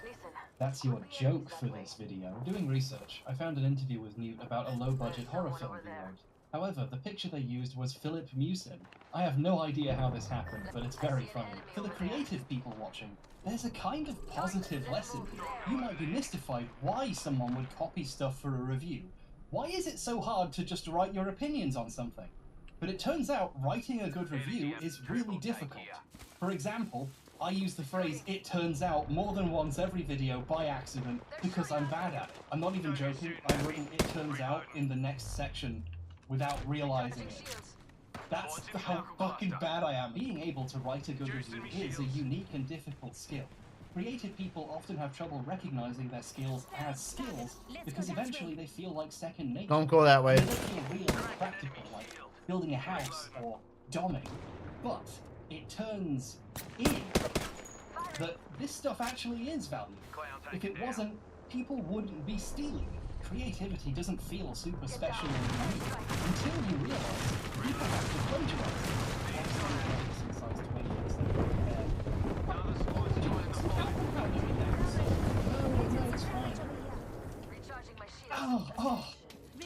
I could wring the sweat out from that. It's worth noting that even when the plagiarism was cleared up, the new videos are still weird. The entire appeal of Monster Madness was it was one guy passionately sharing his opinions. If someone else wrote those opinions, even tried not stolen, what exactly is the point? James put this better himself a few years back before this was down. I want to make original films. Lots of people say, well, get somebody to help. Well, I can't get somebody else to write the review for me. It's an opinionated thing. Imagine if it was somebody else's words and they say, this movie's great, and then I think, oh, this movie sucks. So if I'm doing a review, obviously I have to see the movie and write the script. That's all me. This is probably why most people watching would have assumed James wrote the words. I had no idea where they were. We've been so vocal about this before. This is an insidious side effect of plagiarism and larger operations. It implicates the person reading the script, not just its writer. But here, the plagiarism is just a symptom of the direction Cinemassacre's videos have taken. The unstolen ones are almost as strange as the stolen ones, in the way James once predicted. You can only hand off so much of your work before it stops being yours. It feels weird to say this about videos where a guy calls a game from 1992 a fuckstick, but the magic is gone. These aren't videos anymore. They're products. Late-stage Cinemassacre is so low effort, the scripts have obvious grammatical errors, and James just reads them without even bothering to change them. And it's with these survivors that Jim will struggle to stay alive with. These videos used to come from a place of interest and care, to entertain or share something. Now they're made by a production line for only one reason. ExpressVPN.com/Cinemassacre. Internet video as a business is at odds with internet video as a medium, dare I say, an art form. Put the gun down. The increased industrialization of videos doesn't necessarily make the videos better, just easier to make. But if you want to make as much money as possible in the short term, you cut those corners and you make as much product as possible. This gives me a chance to respond to the most common question about plagiarism on the internet, which is, why should we care? Does it really matter in the grand scheme if a review of Octopath Traveler or 28 Days Later is stolen? If you think that, you should try extruding that logic a bit further until it reaches the pain receptors of your brain. Internet video isn't a silly playground where teens pretend to be scared of horror games anymore. It's a business. There is real money to be made in this space, or so the emails from the World of Tanks guys keep telling me. So it's definitely worth interrogating the fact people's work is being exploited in these money-making endeavors. This issue will become relevant later, and by later, I mean now. If you want to maximize your profits by making a video every other day, how do you write that much material? You don't, part Illuminati. It's a pun. I don't need to impress you. In 2021, when I was working on the vaccines and autism video, I needed something to listen to in the background while I built an Argos bookshelf, so out of curiosity, I put on other videos on the topic. One of them was by a channel called Illuminati, whose real name is Blair Zon. I hadn't heard of her before. She seems to do videos covering multi-level marketing schemes, pyramid schemes, and failed businesses, stuff like that. And she seems to make a lot of them really quickly. I wonder how. The video was fine? My phone was several meters away and I couldn't be bothered to reach out and get it and change the playlist, so it just kept going through her anti-vax videos. And at one point, I did a double take. There was a joint inventor on these products, a man named Hugh Freudenberg, a former immunologist who has been long controversial. In 1989, he was caught up in a bizarre lawsuit with the Food and Drug Administration, which told him he had to stop injecting his autistic patients with blood products. I remember pausing, budget B&Q hammer in hand, and thinking, haven't I heard this exact sentence before? In 1989, he was caught up in a bizarre lawsuit involving the Food and Drug Administration, which told him he had to stop injecting his autistic child patients with blood products. An interesting thing about the MMR scandal is literally all of its big discoveries can be attributed to the work of one man, Brian Deere, whose years of diligent journalism are basically why we know what we do about our work. His 2004 documentary, MMR, What Goes Giving Tell You, effectively berserked critics to Wakefield's career as a legitimate doctor. It's hit, and Brian uploaded it to his own YouTube channel for free in 2014, so anyone who goes up This version has the time code burned in at the bottom, which is kind of cute, but if you wanted to One make little your fight own is video, no reason to lose your composure. This one goes out to all the fine folks back home. Salvo, and I finally found this what I one think goes is a out to all copy of the the original fine folks broadcast back in home. 2004. Harrowing Salvo, stories of this child one abuse goes do out not to pair all the well fine with folks teasers back for home. the TV premiere of Salvo, Moulin Rouge. how you bloody This might be a good place to land. Hold your breath if you have to breathe. Hostile spotted. Could be some loot over there. I'll let you know. When Dr. Wakefield launched the MMR scare back in 1998, I used footage from Dia's documentary in my video, explained how important it was, thanked Brian for all of his hard work, and even recommended his book on the subject that had just come out. And he actually emailed my producer, Kat, with metrics showing people actually did go out and buy the book after seeing my video, which is great. I love knowing that my audience actually reads books. Thank you so much. So, the reason the Illuminati video sounded so familiar was because I had just rewatched that documentary. Then in 1995, he was suspended from practicing medicine. Then in 1995, he was suspended from practicing medicine and made to pay a $10,000 fine for his misuse and misprescribing.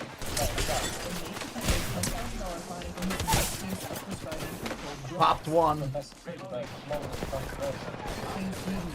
former immunologist who has been long controversial. Been long controversial? So, this is weird. She wasn't quoting Dia. She was saying his words out loud as if she wrote them. So, what's happening here? Well, after the bookcase seemed to... No, I didn't even have my restream up. I didn't hear you. Can I get your Discord? No, you can't. Can I get your Discord? No, you In can't. 2004, Brian Deere came out with a documentary entitled MMR What They Didn't Tell You. Blair watched a documentary and then downloaded it and used it to make her own. In the first 20 minutes, she plays a chunk of the documentary, or just quotes it, 25 times. More than once a minute, you're hearing something Brian Deere said from his mouth or hers. So this video is lazy? I'm personally insulted that she just used the version of the documentary from Deere's YouTube channel with the timecode burned in. That gets to me a little bit after the effort I put in, but that doesn't make it plagiarism. It's just not very good. And hey, it's not like this is her one source. She quotes a lot of other places too. Or does? Here's some of the times she quotes someone else in the video. Wow, look at all this research she must have done. One thing though, what's the source for these quotes? Okay, we need to talk about how to cite a source for a second. If you watch any non-Illuminati video essay, you'll see these pretentious little commies put some text in the corner telling you where their quote comes from. This is so you know what they're quoting, so you can check it or go find it and learn more if you want, and to give proper credit to the people whose ideas or knowledge they're borrowing. If you're using someone else's words in a video you intend to make money off, it's very important to give proper credit and attribution. Listing where the quote is from is important, not just so it's easy for people to find and verify it, but it's useful context which helps people interpret what they're seeing. If someone showed you a quote that made a person look bad, you might feel a bit cheated if they didn't mention its source is a blog by someone you've never heard of that doesn't exist anymore. I have a little rule for quoting that other creators seem to use as well. If someone saw a clip of your video out of context, would it be possible for them to tell you're quoting someone and where it's from? Blair, for some reason, doesn't cite her sources. Here's a part where she quotes Andrew Wakefield. Wakefield also stated mumps, measles, and rubella together might be too much for the immune system of some children to handle. I love there's a tiny Andy there for some reason, but not saying where he said this is pretty bad citation. But this isn't a mistake. Blair is hiding the source on purpose for a reason. You see, the quote is from the same documentary again. Brian Deere plays a clip of Wakefield saying it at a conference. Together. Maybe too much for the immune system of some children. Why didn't she just play the clip? She had it downloaded. Well, because she's already played so many clips from this documentary, it looks ridiculous. So she started quoting it, and just not telling you she's quoting the one thing she watched. I wonder where all the other quotes come from. And more still, nurses were leaving, saying they don't like what's being done. Nurses were leaving and saying they didn't like what was being done to these children. It needed 3 people to hold these kids down in some cases, just to have blood taken. I feel very sorry for the children who I feel were being abused. This study had in fact begun with a contract from a group of solicitors that were trying to sue MMR manufacturers. Chadwick said he had hoped the ordeal, when it hit the news, would die its own death. Injecting mice with measles virus. He injected mice with measles, extracting their white blood cells. Extracted their white blood cells and injected the stuff into pregnant goats. This is amazing. She just quotes people from this one documentary and pretends she did any work. Eventually, she stops bothering to even make it look like a quote and just starts saying Brian Deer's words out loud. And that's how the stuff at the beginning happened. She got so lazy she stopped bothering to pretend she wasn't copying the documentary. In 1989, he was caught up in a bizarre lawsuit involving the Food and Drug Administration, which told him he had to stop injecting his autistic child patients with blood products. Then in 1995, he was suspended from practicing medicine and made to pay a $10,000 fine for his misuse of prescribing controlled drugs. MMR, what they didn't tell you, has been chewed up and spat back into your mouth like you're a little baby bird. My favourite part is when some of what she's saying appears in quotes for some reason, attributed to lawsuit with FDA. Like, no, Brian Deer said that. Scientific system satisfy Wakefield and Pounder for testing. And Pounder? Wait a second, who's Pounder? This Pounder guy never comes up again in the video. She brings him up here by mistake because she's paraphrasing another section of the documentary. He established a scientifically valid system that would satisfy Dr. Wakefield and his head of department, Professor Roy Pounder. Roy Pounder is an important character in the story. Blair has cut him out completely to save time, but she accidentally kept this one reference. This makes the copying kind of blatant. She's referencing a guy who exists in the documentary and not her video. Obviously, stealing someone else's words is plagiarism, but on a more zoomed out level, so is copying an entire documentary and trying to hide it. Like, obviously there's something wrong here. Here's a hint. If you're trying to trick people into thinking you're not quoting the thing you're quoting, you're probably doing plagiarism. But here's where it gets interesting. Blair knows people might notice this, so she's come up with a defense mechanism. The video has a link in the description to a list of sources, where stuff she quoted or showed in the video gets linked. This is normal, lots of people do this, although usually they cite them when they use them in the actual video, but still, it's an unlabeled collection of links that's difficult to sort through, but if you keep digging, eventually you'll find the link to Brian Deer's YouTube upload of the documentary. So now if anyone criticizes the fact she ripped it off, she can say, no, I was using a source, I cited it, check, it's in my list. Somewhere, and she uses this flimsy excuse to basically steal anything she wants. Let's never mentions the exist in the video or cites them anywhere, but she puts a link in a list no one will read. So that makes it okay, right? The video we've been talking about so far is the second in a series of 3 about Dr. Wakefield. Here's part of the first one where she talks about his early career. He became a Fellow of the Royal College of Surgeons in 1985 and his later was awarded a Wellcome Trust Traveling Fellowship to study small intestine transplantation in Toronto, Canada. Let me ask you, is she quoting a source right now?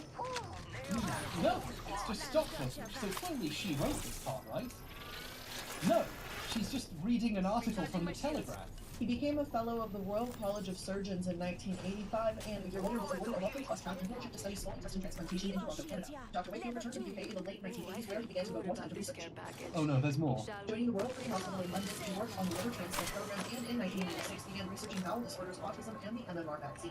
The average person watching this is being led to believe Blair wrote the words she is saying here. This is called plagiarism. The audience has no way of knowing she's actually reading them the fucking newspaper, but the article she plagiarized is in the list of sources.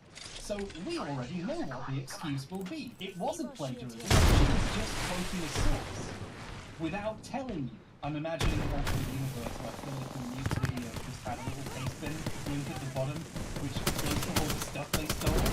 Like as if that was it's just plagiarism, but with a shitty excuse in her back pocket to create a plausible denial. The intent behind this is pretty clear. Illuminati videos are like 90% quotes by volume. The part where she plagiarizes the Telegraph is in a 5-minute sequence mostly consisting of quotes from other places.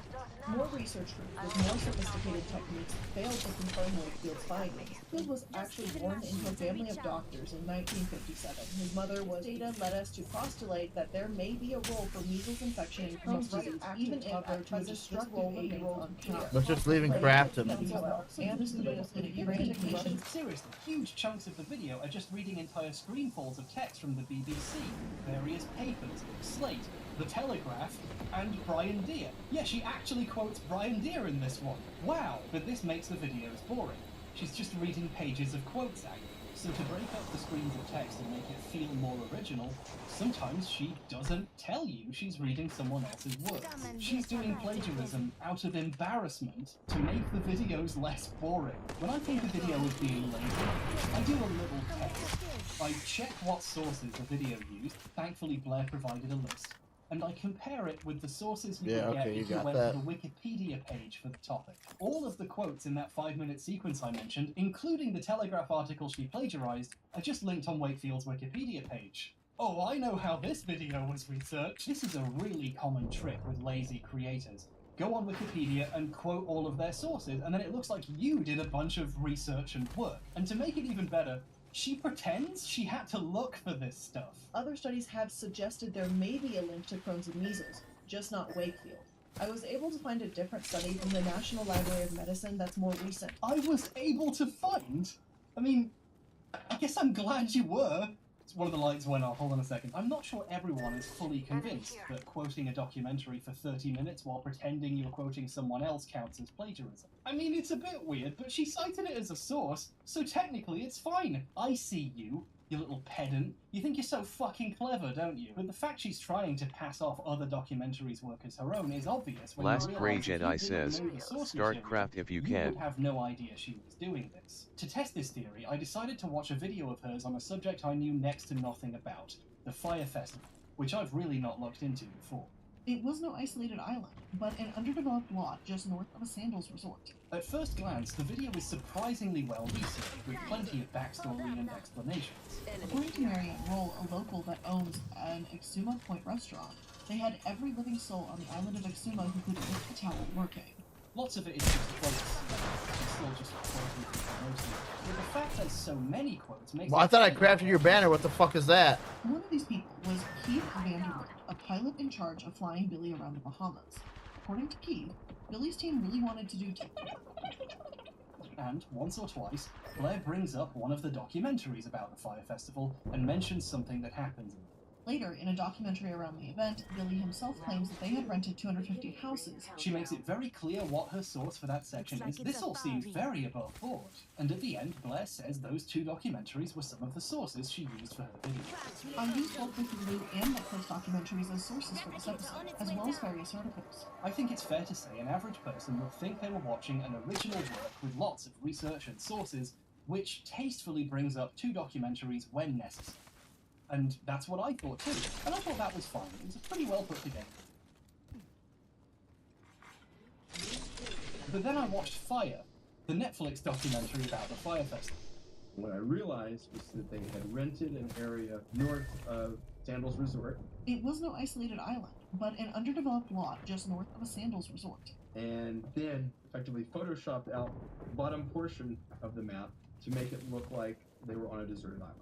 They were photoshopping out the rest of the island to make it appear as if Fire Cay was a deserted island dedicated to the event. According to Marianne Roll, a local that owns an Exuma Point restaurant, they had every living soul on the island of Exuma who could lift a towel working. They had every living soul on the island of Exuma who could lift a towel working. According to Keith, Billy's team really wanted to do tents, so what I did is I took my wife and we tried to sleep in a tent for one night. And it was so terrible. Her Fire Festival video is mostly her reading words from the Fire Festival documentary on Netflix, set to footage she got from the Fire Festival documentary on Netflix, with supplemental footage taken from the Fire Festival documentary that's on Hulu. But don't worry, her first source in her list is the Netflix documentary, so that makes it okay, right? And then further down in the list is the Hulu one. Although fucking hilariously, She doesn't link it on Hulu. Last She Grey links it Jedi on says,123films.cc, the piracy website she watched it on. Now this is journalism. Yeehaw! Calvin claims he then went to the Bahamas for himself to see what was going on. Last and Grey discovered that the Jedi luxury says, festival tents you got were the nothing more MRB. than leftover emergency relief tents from Hurricane Matthew. Apparently this part is from Calvin Wells. No, it's from the same documentary she got everything else from.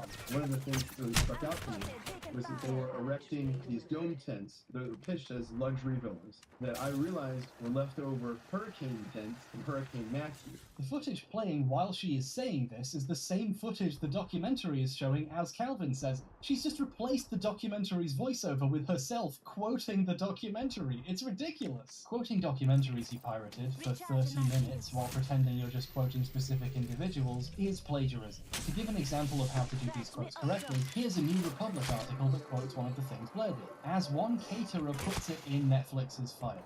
It's clear and to the point. The article isn't trying to look like it found this quote. Blair could have said, in the Netflix documentary, this person says this, but she'd have to say that 50 fucking times, and it would make it obvious she's just remembering Netflix accurately. So she deliberately obscures the actual source of her quotes. This is to convince a casual audience she found these herself by doing actual research and reading articles and interviews with these people, which she didn't. Last Grey This is Jedi passing says, off the work "Hey." that went into making the documentary as her own. When she brings up the other documentaries as if she's only just talking about Last them, Grey this is a Jedi lie says, Felicity thinks she "Hey." hasn't been doing it. Last Grey Jedi says, NBM. Consultant. A metric shit ton, actually slightly more, an imperial shit ton of this video is just footage from the Netflix documentary.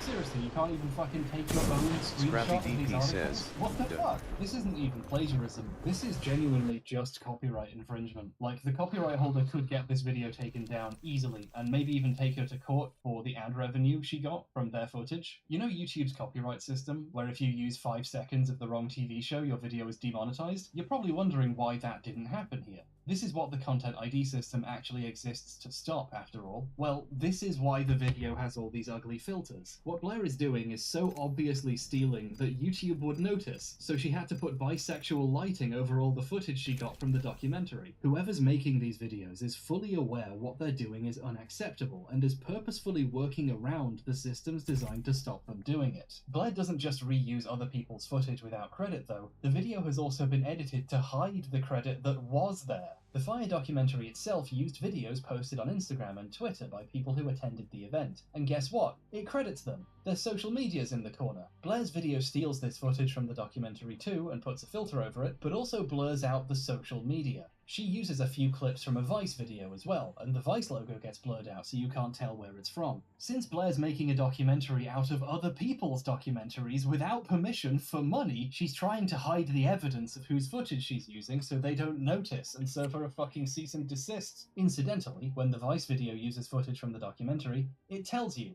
because this is how this shit is supposed to work. At one point she uses a clip of a news piece about the festival, which used footage from the documentary, and you'll notice they also correctly credit the footage too. Blair's sources are full of examples of how to credit the source, but if she'd done the same thing, the word Netflix would just be in the corner for 30 minutes. The video's opening features this fan art, depicting her bro-fisting with a person I believe she was...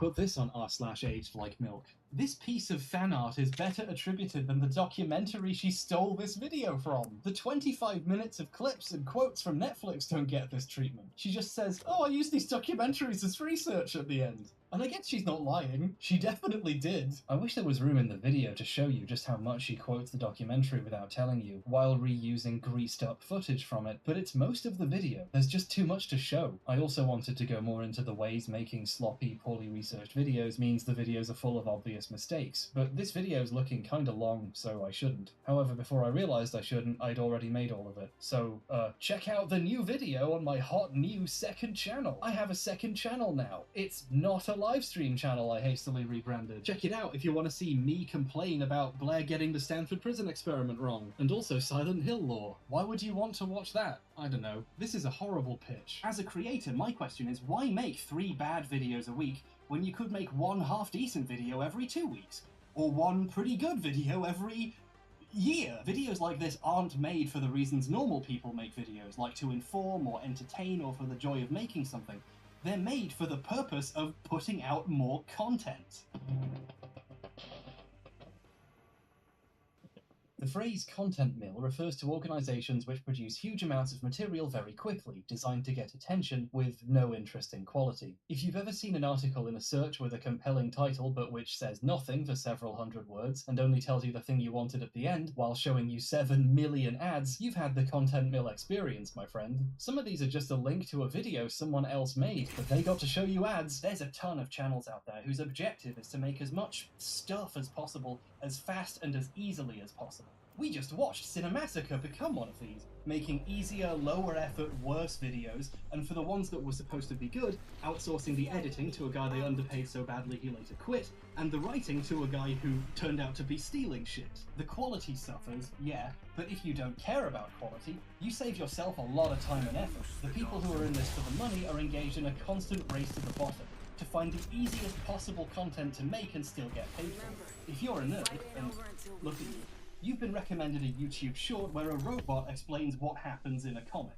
The sad story of Rocket Raccoon, the drunk who knew Batman's identity after Homelander lost his mind. These float to the top because there's catchy names and there's hundreds of them.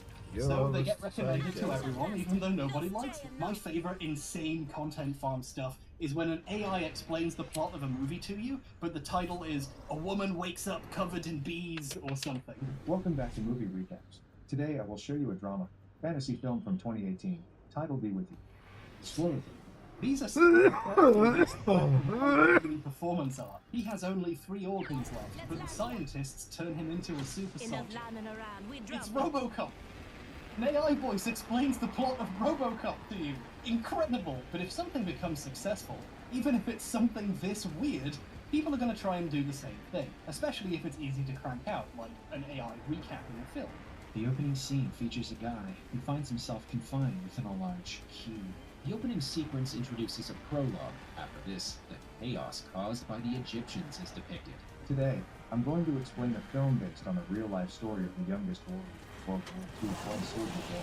Today I'm going to explain a horror zombie film titled Warm Bodies by Walter Whitman. With a man saw it. He was Stu Person at his wife. The Dog King has gathered hundreds of stray dogs. He is leading his entire army to attack the city. Hi, Jake Recaps here. Today I am going to explain a movie called Allerlera. So you can see how content mill shit dovetails very nicely with ripping people off, if not outright plagiarism. And right in the middle of this ecosystem are reaction videos, where people just upload themselves reacting to other people's videos. The money almost makes itself.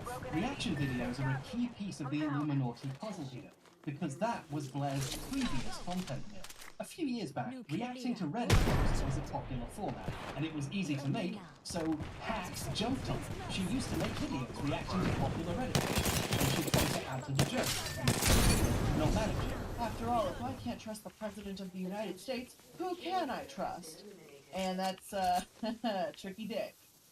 Very cool, man. The Watergate scandal man himself. Extremely boring reading that Reddit post wasn't good content, but it was content. She saw moderate success doing this for a few years, briefly forming a communal channel where she and several friends reacted to Reddit posts together called Sadmill, a channel which has since been completely obliterated, and she's currently sending cease and desists to the other members to stop them talking about Monkey so that's says, fun, but this see kind that. of explains a lot. In a way, Blair has always just been reading other people's stuff out. She spent over half a decade trying to become a popular YouTuber, by any means necessary. Before these, she used to do storytime videos back when they were really popular. Monkey says, you talking equals both us dead. Monkey says, IDC. When video essays started being a popular format, she pivoted again and started making what she makes now. None of this has ever been about actually making something she cares about. It's always been about making something popular. When these finally caused her to really take off as a creator, she basically immediately deleted all of her previous... Did they leave? Did you chase them down? What happened there? Remember when nearly 1 million views disappearing from Philip's channel was a bit weird? Hello? Try 40 million.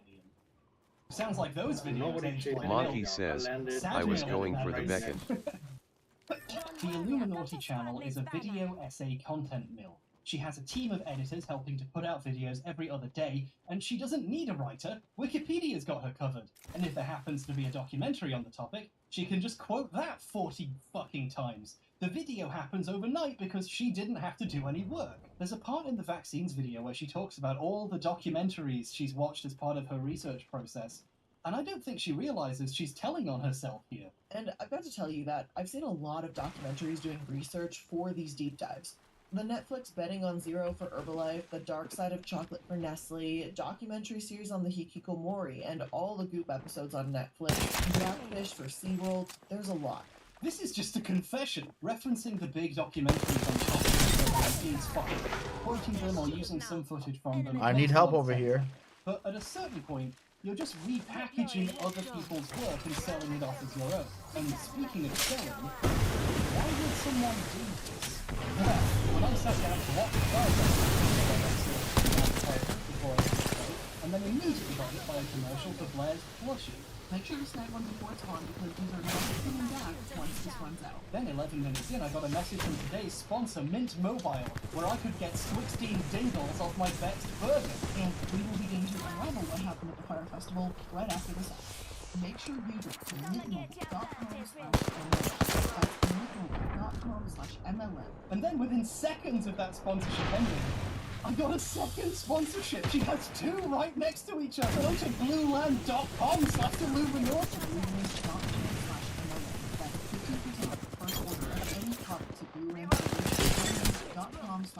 Now, I don't want to speculate how much money Blair made from this sloppy shit that was made in about a day, but I do know how much a video with that many views makes in ad revenue, and I know what the overhead is on those plushies, and I've been offered similar sponsorships. So I'm pretty comfortable in saying she made a fuck ton of money from stealing someone else's documentary. It turns out it's the same twist it always is.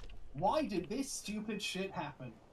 You're gonna have to move right when you get in this here. This is a really good racket. I'm almost jealous. With a small team of editors, you can knock one of these out every 3 days. And she does. I mean, she doesn't need a writer. Now, maybe this technically isn't plagiarism. Maybe you give them a pass because having a link somewhere in a description makes it okay to have done this. But I think we can all agree that even if it isn't plagiarism, it is, at the very least, shit. When we're talking about creative works, questions like this aren't really about rigid definitions. It's about whether or not something passes the vibe check, as adults pretending to be children might say. A lot of this is about how something feels. Case in point, when Blair accused someone else of stealing from her. Plot twist, baby! Party time. The Legal Eagle debacle. This is Devin Stone, law YouTuber and actual light lawyer ammo. whose channel name is Legal Eagle. He's pictured here interviewing me in my pajamas in the final year I had hair. I used this clip so I could savor it for a second. On April 20th of this year, Blair accused one of Devin's editors of taking her video's style. They were trying to replicate her videos. Her evidence? One of his editors emailed asking how her editors achieved a specific effect in an old video, and then later asked on Discord if he could ask them there. I know, right? And if that's not enough, she posted some comparison shots showing they both have used torn paper effects when showing quotes, and they both highlight text when they show documents. Legal Eagle is no longer the one good lip. It's cut and dry, really. There's just one small question left. And that is, what the hell are you talking about? This is one of the most common things you see in all videos. No one owns the concept of highlighting text. Tons of people use torn paper in their visuals when they're quoting books or newspapers. It's basic skeuomorphism, when the thing looks like the thing that it is. I do the same thing when I'm trying to look professional. Legal Eagle has used these visuals for years, before Illuminati has used them even. Who's ripping off who again? But in any case, it's normal for editors to ask each other how they do things. That's how information spreads. You know those transitions that I do occasionally and Philip did literally all the time? I found out how to do those by asking another YouTuber named BobFint how he made his transitions so smooth in his videos in like 2016, and he told me what plugin he used. Almost everyone finds out about it by asking someone else whose videos they like how they did that thing. This is a communal craft where people learn and share things. That's why there's 12 million tutorials for how to do a chromatic aberration effect without having to pay for one of the professional ones. Editing is for the people. More like comradic aberration. No, the accusation wasn't just false, it illuminates how Blair sees the world. She Where did doesn't you guys really go? understand What the? concept of sharing amongst creators. I don't even get it. Because she's never actually created anything. Ripping people off is her entire. Well, why would you business. just So leave she me? That's how the rest of the industry works. We didn't leave Just you. people competing to exploit each other's ideas. To this sort of person, the fundamental act of asking questions and talking shop become devious Monkey tricks says, to get you report. to give away your precious secrets about how you highlight text. Basically, this is a completely ridiculous. Monkey says, I remember sitting sabotage. there. Yeah, you're talking me sabotage? I'm the one who's alive. I remember telling you guys, come here, there's freaking shields for the dude who I just got back in after getting the other guy back in. Extremely aggressive that someone asked someone else how they did something. I found the Brian Deere stuff years ago and kept it to myself because I know this might be hard to believe. I don't like randomly starting fights with strangers, but since Blair seems okay with doing that, and it was on my mind anyway since I was already working on this video, I posted a video with some examples of her ripping off Deere in a quote tweet. A lot of the reactions to my tweets seem to show that this made people rethink how they felt about the work of someone they previously respected. And this, for me, confirms my hypothesis that whatever you call this, there's something wrong about it. Realizing how heavily regurgitated someone's Monkey work is says, changes how you it did feels not to even watch. help me when Even I if was you trying like to get something bro. about it, now in the back of I your didn't mind, you're help wondering you? if it's Are you them talking to me? I'm the one who got who fucking plagiarism stains a killed those person's work guys and makes and it got tough to you appreciate both off. even the original parts. What? You'll Dude's never been playing really know good. for sure again if He they're did original. fine, And being and the he one just getting said ripped he off went the feels wrong pretty way. bad too, You followed which me, I'm sure. I don't think I that's think you why I guys went posted the all wrong these way, to be tweets. honest, but okay. Now imagine how those So I journalists don't and know what else to say documentarians to you might at this be. point. Imagine spending your life Don't know doing why you went that painstaking way. research, I actual had no clue you were investigation, going that going way. out there and interviewing Because there people was and physically finding things, not just came googling back. it and copying what's Well, let me there, try to and get you then back. We might be able to make reading this your happen. words out loud in between sponsorships Monkey of says, dish soap, because getting I half of can't the words trust you. wrong, and not even You making can't it trust clear me, how yeah. hard she I can't was trust. on you to make her video. Brian Deere has had a lot of trouble with plagiarism. During the scare, Deere got sued and went to court to defend his findings. He could have lost his home in the fight to get the truth heard. So when people steal his work without crediting him properly, it's messed up. Monkey There's says, entire you let me documentaries die about once it was which to don't stop credit. you from Channel doing 4 it did again. another documentary about Wakefield recently. I didn't let They you don't die, acknowledge you that it was douche his work canoe. that reused it. They pretend Channel 4 itself made those discoveries. They try really hard to cut Deere out of the story, and it doesn't even work. Monkey Articles says, he wrote and his yeah, book so keep you popping up in the background. will Deere has been battling to have his work properly recognized for years, while other people pretend they discovered it. Deere actually put it best himself when he saw my tweet and replied to it. Sorry to drag you into this, Brian. While copying and pasting text from other people's stuff is a kind of plagiarism, it's not the only kind, and focusing on that as the only way would be a mistake that falls short of understanding the problem. Even when but I Blair wanna isn't get you just up if I reading other can. people's words, she's still gutting other people's work and selling it. Because I'm a team player, unlike I you. wish the story ended there so we could move on all that. I've had other examples. I'm gonna get you up. But on the 28th of April, Monkey Blair released says, a video all of a entitled sudden. Illuminati Exposed, which contains an All of a apology sudden, I've been getting you back the whole Monkey says, game. magically. and I guess a response to the Magically, other I've been things getting you Monkey back. says, I say report She seems 6. great, and in the Go section ahead, written report for me, she was bro. on I'm the one who's just So in getting the you interest of back now. fairness, let's see what she has to say.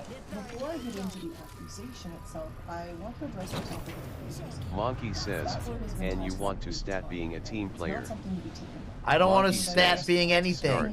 I don't want to start or stat or be anything with you. I'm just trying to help you out so you can get alive again. But you'll probably fuck it up again and then blame me for your fuck up. Webster, Dictionary.com, and the University of Oxford. But then, she disregards all of them anyway, and invents her own special definition with a loophole in it. I'm showing multiple sources defining plagiarism, but the overall definition is going to boil down to this. Plagiarism is to take someone else's idea as their own or to not credit the source. The actual definition, the thing that is wrong, passing off other people's work or ideas as your own, has had this new thing grafted onto it to do with crediting of sources. The other definitions do bring up not crediting people as part of it, but Blair has made it central to her definition. Remember what I said about plausible deniability? This is Blair trying to cash that in. She objectively has passed off the work of Brian Deere, the Fire Festival documentarians, and countless others as her own, up to and including reading out entire paragraphs from articles without even telling you Yeah, I she definitely was can't get quoting out there and get anything. you But in now. this new definition, As long as you hide a link in a document no one will read or mention once you used it as a source, it magically becomes not plagiarism anymore. She then gives the defense that Monty she did cite says, Dia in that "Leave me case alone, for this." Raditz." But her video demonstrating this actually shows why this is a cheap trick. When you go to my sourcing page for this particular episode, you can also see that the documentary is listed as a source. Illuminati's paste bin full of disorganized links is embarrassing to watch her scroll through. I assume she was trying to show how easy it is to find the documentary in her list. But then she couldn't find it. She cited it as a contextless YouTube link. So she has to have text appear on the screen saying which of these sources was the documentary. What really surprises me about the response is how deliberately manipulative it is. She makes a big show of how thorough she's being in her response. With that definition being clearly identified, let's go ahead and take a look at what Harris brought to the Twitter table. She shows my tweets about the situation, obviously, and she reads them all out, which makes sense. She's used to reading people's words for a long time. But she doesn't show the video she's actually responding to. Harris posted this video saying, and I quote, "Personally, at Illuminati, I would define plagiarism as something a bit more specific. For example, copying someone else's documentary directly into your script." End quote. After slowly and painfully reading out the entire surrounding context, why doesn't she show any of the So video? does this guy. Well, because it would make her look really fucking bad. If she showed the video This ain't a directly good look comparing for her with me. Dia, I'ma get she high wouldn't be then and able hit to the defend ball herself while we at all. wait. It's obvious what she did was wrong. Instead, she shows this one screenshot, which just happens to be the part where she's technically quoting something on the screen. And then she gives the defense that, look, you can see I was quoting it. However, in his own video, he shows where I'm audibly quoting a direct line from the documentary, and even visually you can see it on the screen with the quotation marks. A direct line from the documentary? The video says it's from a lawsuit with the FDA. I have to admit, this is some pretty clever sleight of hand. She's showing specifically the one section where she technically is quoting something. At the time of recording, Bad boy. You know she's pretending to quote a lawsuit while actually reading someone else's words, but the audience watching doesn't. Her official response on YouTube has way more views than the Twitter video she's responding to. More people have seen a manipulatively framed single image from the video than the video itself. I got some replies from people who had clearly just seen her video and not seen mine, trying to defend her on the basis that she did put it in quotes, she just didn't cite the source correctly, and you can find it in the description. Some poor Illuminati fans out there think I'm mad at her for quoting some words slightly wrong, because they assume, in good faith, that the YouTuber they like wouldn't tell them an obvious lie. Sadly, Illuminati isn't a unique story. She's just the most prominent tip of the iceberg of content mill video essay garbage. If you want to see these extremely poor practices in action, you need only watch the videos about Illuminati. You know, drama YouTube. The worst part of YouTube. Koba says point of view, showing a picture of a man with a hatchet, who I assume is H-Bomber guy, but I'm not too sure, to be honest. Drama YouTube is its own sub-ecosystem of content mills, grinding out infinite buckets of slop about whatever's happening at that moment. So, I'm not gonna go this anymore after this video, okay? These people are so busy making videos, they don't even have time to find out what Blair did. They're finding the most popular tweets on the topic and hitting the report button. Not enough that there's no idea. They have to go out of their way to slander others. We're grabbing the most banal similarities. Yeah, that's right. Wait, banal? And in their most evolved form, they're not even doing that. They're watching other drama videos and making their own version. I've seen the compilation I made of Blair copying Dia in like 40 different places at this point.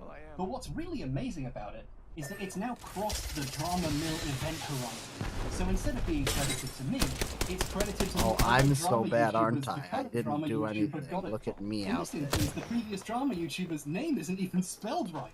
That's the level of research we're dealing with here. I don't really care about getting credit for a video I made in 5 seconds. The point I was trying to make was that Dia is the guy who deserves the credit.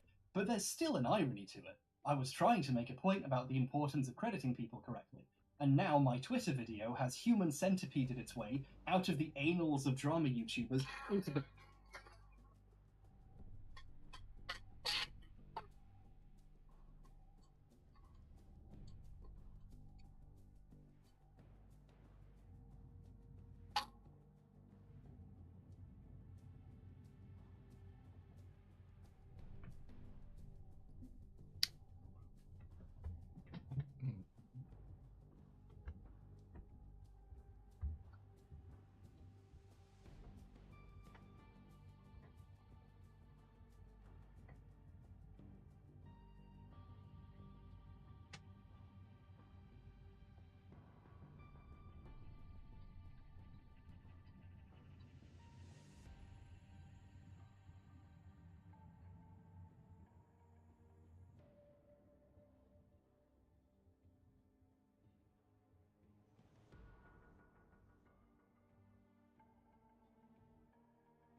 mouths of second-order drama YouTubers who don't even know where it's from, but are ready to reheat and serve it. This is the lowest effort shit you can imagine. They can't even spell plagiarist right. Information itself deteriorates in the process of producing industrial quantities of content. The mask has fallen and the gears of the mill spin naked before us as they wheel and crunch all meaning to dust. And Raid Shadow Legends sponsorships. Go to audible.com/repent Harlequin to enter a coma and escape this madness.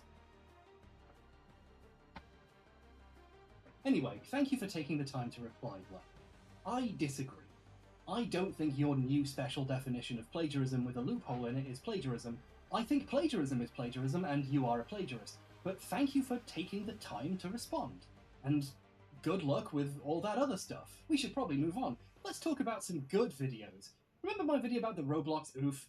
That one did pretty well, didn't it? There's a bunch of stuff I needed to do for a follow-up video, but then I got distracted by this. But I'll do that eventually. But I'm really happy with the reaction to it. A lot of people I deeply respect seem to enjoy it, and it was even Jack's Film's third favourite video of 2022, which for me is an incredibly high honour. Far higher than all the real awards I didn't win. His second favourite video was Man in Cave by someone called Internet Historian, and that thing got like 10 million views, so I'm not surprised. Personally, I'm not a big Internet Historian fan. Years ago I saw a video of his about DashCon, a failed Tumblr convention, and it was really just a bunch of jokes about SJWs and how bad Tumblr is, and it was really disappointing. You know, he had the opportunity to talk about a really interesting moment in history, and he just used it to post cringe. But that video was eons ago, and I don't like to judge people by super old stuff they made, and a lot of people I really respect seem to like him, so I'm sure he's way better now. Anyway, let's finally watch Man in Cave and see what the hype is about. No, I mean it. Pull up your phone, open up Man in Cave, and let's watch it together. No, just type Man in Cave. It's the top one. It's got 10 million views. Oh, you can't find it? It's not there? As of present recording, Man in Cave mysteriously disappeared months ago and has yet to reappear. What happened to Man in Cave? Oh. Man in Cave is about Floyd Collins, a cave explorer who in 1925 got trapped in a cave. Nice one, Floyd. The video is 1 hour and 10 minutes long and pretty detailed, covering the events hour by hour as they happen. What a unique way of telling the story. The video implies a deep level of research and understanding, and that animation's pretty cool too. The video was uploaded on September 29th, 2022 and was extremely successful, garnering like 10 million views in the few months since it went online. It was deemed so entertaining it became the thing every Twitch streamer put on while they went and did something else to keep their audience busy. Look, that's a good thing for change right there. But then in March of this year, the video disappeared. Any links to the video took you to a blank page saying it was unavailable because of a copyright claim. Usually with really popular videos though, YouTube resolves this quickly to avoid negative attention, but this was down for a while, and then it stayed down. What's going on here? Let's look into this a bit. This video is no longer available due to a claim by Pro Sportority Limited, doing business as Minute Media. That's what DBA means, by the way, aren't I clever? Minute Media is a publisher of digital content. One of their brands is Mental Floss, a digital news and entertainment site, which also has a YouTube channel. So, did he use some of their copyrighted images, or the YouTube channel's footage? Well, it doesn't look like the channel has ever covered Floyd Collins. The Mental Floss website, however, has. In 2018, Lucas Riley wrote a story about the 1925 cave rescue that captivated the nation. Uh-oh. This article is an extremely detailed summary of the story of Floyd Collins. Uh-oh. In fact, it makes the unique choice of covering the events hour by hour. Oh, he didn't. He did not just... Floyd tried to breathe calmly. His left arm was pinned underneath his torso. His right, wedged by the rock ceiling above. Beneath him, sharp crystal shards dug into his skin. When he did attempt to shuffle, more gravel and rocks would tumble from above and pile onto his feet. We should try untying his shoes, said Mark. No, we should send him down with a contortionist who's got a mallet and a chisel. Hey, how about using dynamite? One tripped forward, insisting that was a great idea. So they started arguing about gas torches, but by far the most common suggestion So he rapes himself with popcorn and grabs a lamp. Whoa! But Floyd didn't really answer the man's question. In fact, he was incoherent. So Miller took a few mental notes, and he left. Somehow, Homer mustered the strength to altogether wrench the cord from the other man's hands. Good stuff. Homer, Floyd, and Rogue lay limp on the cave floor. No progress had been made. For the first time in YouTube history, a copyright claim is real. Internet historians stole Lucas Riley's article, used it as a script for a 70-minute video, gave him no credit, and uploaded it for money. But let's consider an alternative explanation, just to be fair. This was a real historical event. They're both telling the same true story. So, of course, they're going to be similar. That's a good point. You're very smart. But there's a difference between using the same sources or recounting the same history and telling the exact same story in the same way using the same words. And if going hour by hour didn't make it obvious, the fact it copies the rest of the structure makes it blatant. The opening, which covers Floyd entering the cave, even uses the same image used at that point in the article. Soon after, when Floyd first becomes trapped, the article flashes back to Floyd's childhood. The video copies this narrative framing and does the same thing, flashing back after he's trapped, and even tells the same anecdotes about his past. Floyd has been exploring the caves of Kentucky since he was merely 6 years old, and as he grew up, he gained a reputation for being a very daring caver. He would dive into some hole on one side of town and emerge miles away on someone else's property. This one's interesting because the words are quite a bit different. Instead, it's copying the article visually by having him literally pop his head out. Go for it.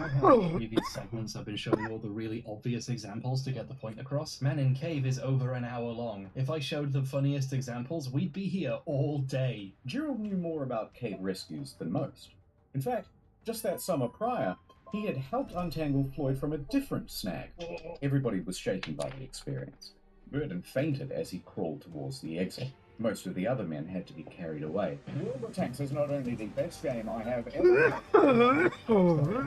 There are some differences between the two, though. Internet Historian's video has mistakes. He gets the weight of the rock pinning Collins' leg down wrong. He says it's 33 pounds, while the article lists 27. Every credible source I can find has it listed as around 27 pounds, give or take, and the Wikipedia page lists 26. The rock weighs about 26.5 pounds. How do I know this? We still have it. We've weighed it. It's 26.5 pounds. How did he make this mistake when all his sources, including the one he was plagiarizing, say otherwise? It's almost like when he was loosely rewriting the script to seem more original, he accidentally changed some of the facts of the story. Or maybe it was on purpose. It's slightly harder to say it was plagiarized now. I mean, how could he be ripping anyone off if he got the facts wrong? Man in Cave is also a little confused about the fucking cave? In 1917, Collins discovered a beautiful cave full of stalagmites on his family's land, which he named Crystal Cave. They tried to turn it into a tourist attraction,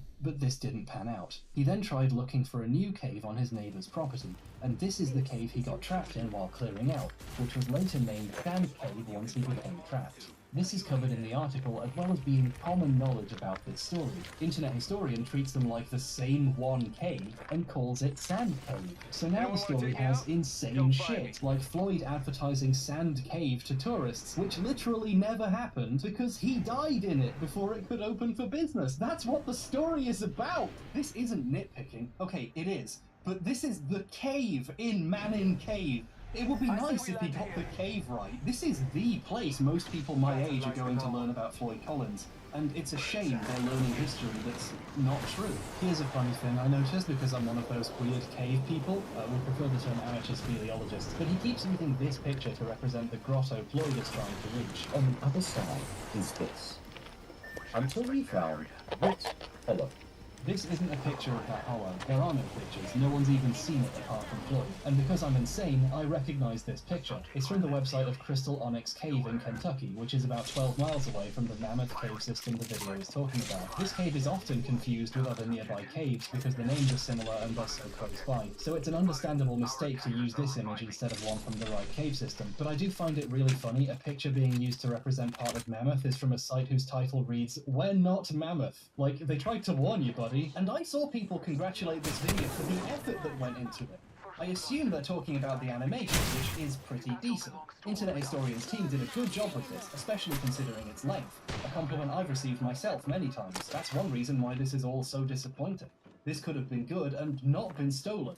We can do both. Riley is a really talented writer and researcher. He was the articles editor for Mental Floss back when it had a physical magazine, with folks who worked on it calling him its phantom heart. Riley is a very well-regarded, award-winning writer with a skill for telling gripping stories, and I can tell Internet Historian agrees with me. So it's a shame he gave him no credit for his work, even as it contributed to what must have been a huge amount of impact. Countless more than Riley ever made for writing it in the first place. Internet Historian sometimes cites his sources when they come up. He'll have text saying where it's from, and that's a good practice. But this makes his choice to never cite or mention Riley obvious. He's trying to hide it. Sometimes the way he tries to look like he's done research and wrote this video himself is very funny. There's a bit where he's reading the article out loud, as usual, then pauses and acts like he's about to read something else, and just keeps reading the fucking article. Near the final squeeze, large cracks had formed. The ceiling was beginning to droop. So the following is a recounting of events from one of Carmichael's men, Casey Jones. Casey and another worker spent about an hour in the cave, but he heard Collins moaning ahead, so he pushed himself up. He managed to make it through the squeeze and he arrived at the 10-foot pit. Seeing Floyd trapped, he tried to ignore the pebbles that were tumbling behind him. Internet Historian wants you to think he's telling you a story he made after doing a lot of research. He doesn't want to read you a good story he found. He wants to pretend he wrote it. But this, the obvious fact it's plagiarism, and it's wrong, that's the easy stuff. What's interesting is what happened next. I've been standing on my feet for ages. I'm gonna have a sit down. That's better. This is my living room where I keep all the books I pretend to have read, and also my board games. Yes, I'm one of those people. I even have a board game about caving. This is quite hard to find nowadays, so I had to get it from Germany. They love board games there because they're not afraid to look one another in the eye. I can't wait to spiel this cave game. For my money, that's the best joke I've ever written. Hold on, we're doing a video about plagiarism. Let's get this set up properly. Aha! But then... This is a whole style of video now, and by style, I mean one person did it first and then a bunch of boring people ripped her off. Stealing from lots of places is inspiration, but stealing from one place is plagiarism, unless you call it the BreadTube style, and then it's fine. I don't even know what a BreadTube is. I just woke up one day and was told that I was in it and that people hated me for being in it. I don't even know what it is. Anyway, when someone from Mental Floss noticed the plagiarism and filed a copyright claim, Internet Historian tweeted about the video's disappearance, but in a kinda suspicious way. He obviously knew why it got claimed, but he chose not to say why, so his audience could freely speculate amongst themselves for hundreds of posts about all the ridiculous reasons YouTube takes things down. Some of them noticed Pro-Sport Authority is based out of Israel and got anti-Semitic about it, but ironically, so it's fine. What an interesting audience he's built. All this needless speculation has helped to create a smokescreen. People assume the video was taken down for a bullshit reason and there is no clear explanation, when there is one, and he didn't give it to them on purpose. Internet Historian has taken videos down before. A lot of them, in fact. Like, dozens. None of these seem to be because of plagiarism. He says he just doesn't think they're very good anymore. I think he got a bit of what we in the business call troll's remorse. Like, oh, maybe this video was inappropriate and normal people would judge me for it. And he got rid of that video that's just a bunch of Tucker Carlson clips and reading a hentai in an extremely racist Japanese man impression. That's not advertiser friendly, and we want those World of Tanks bucks, don't we? But since his fans are, you know, normal cool people, they saved all those old videos, and there are several channels dedicated purely to re-uploading all his old inconvenient stuff. And some of them tried to re-upload Man in Cave, and instantly got hit with a copyright claim as well, because the video is in YouTube's system now. Here's a screenshot that was the infringing video blatantly and unlawfully plagiarized our article. Placement, pacing, presentation of content is almost identical to the article. Speaking from experience, normally claims aren't anywhere near this detailed. The article's owners are not messing around. This is how we found out about the plagiarism. Kat was browsing her drama Reddits, as she does a lot, and she saw a post with this smoking gun in it. It's amazing how easy it is for a story like this to not get spread to a wider audience, even when it's for a video this popular. The furthest the story has got so far is a thread proving it just sitting in a random subreddit with like 90 upvotes. If Kat hadn't seen this, I wouldn't be talking about it, and you wouldn't know it happened either.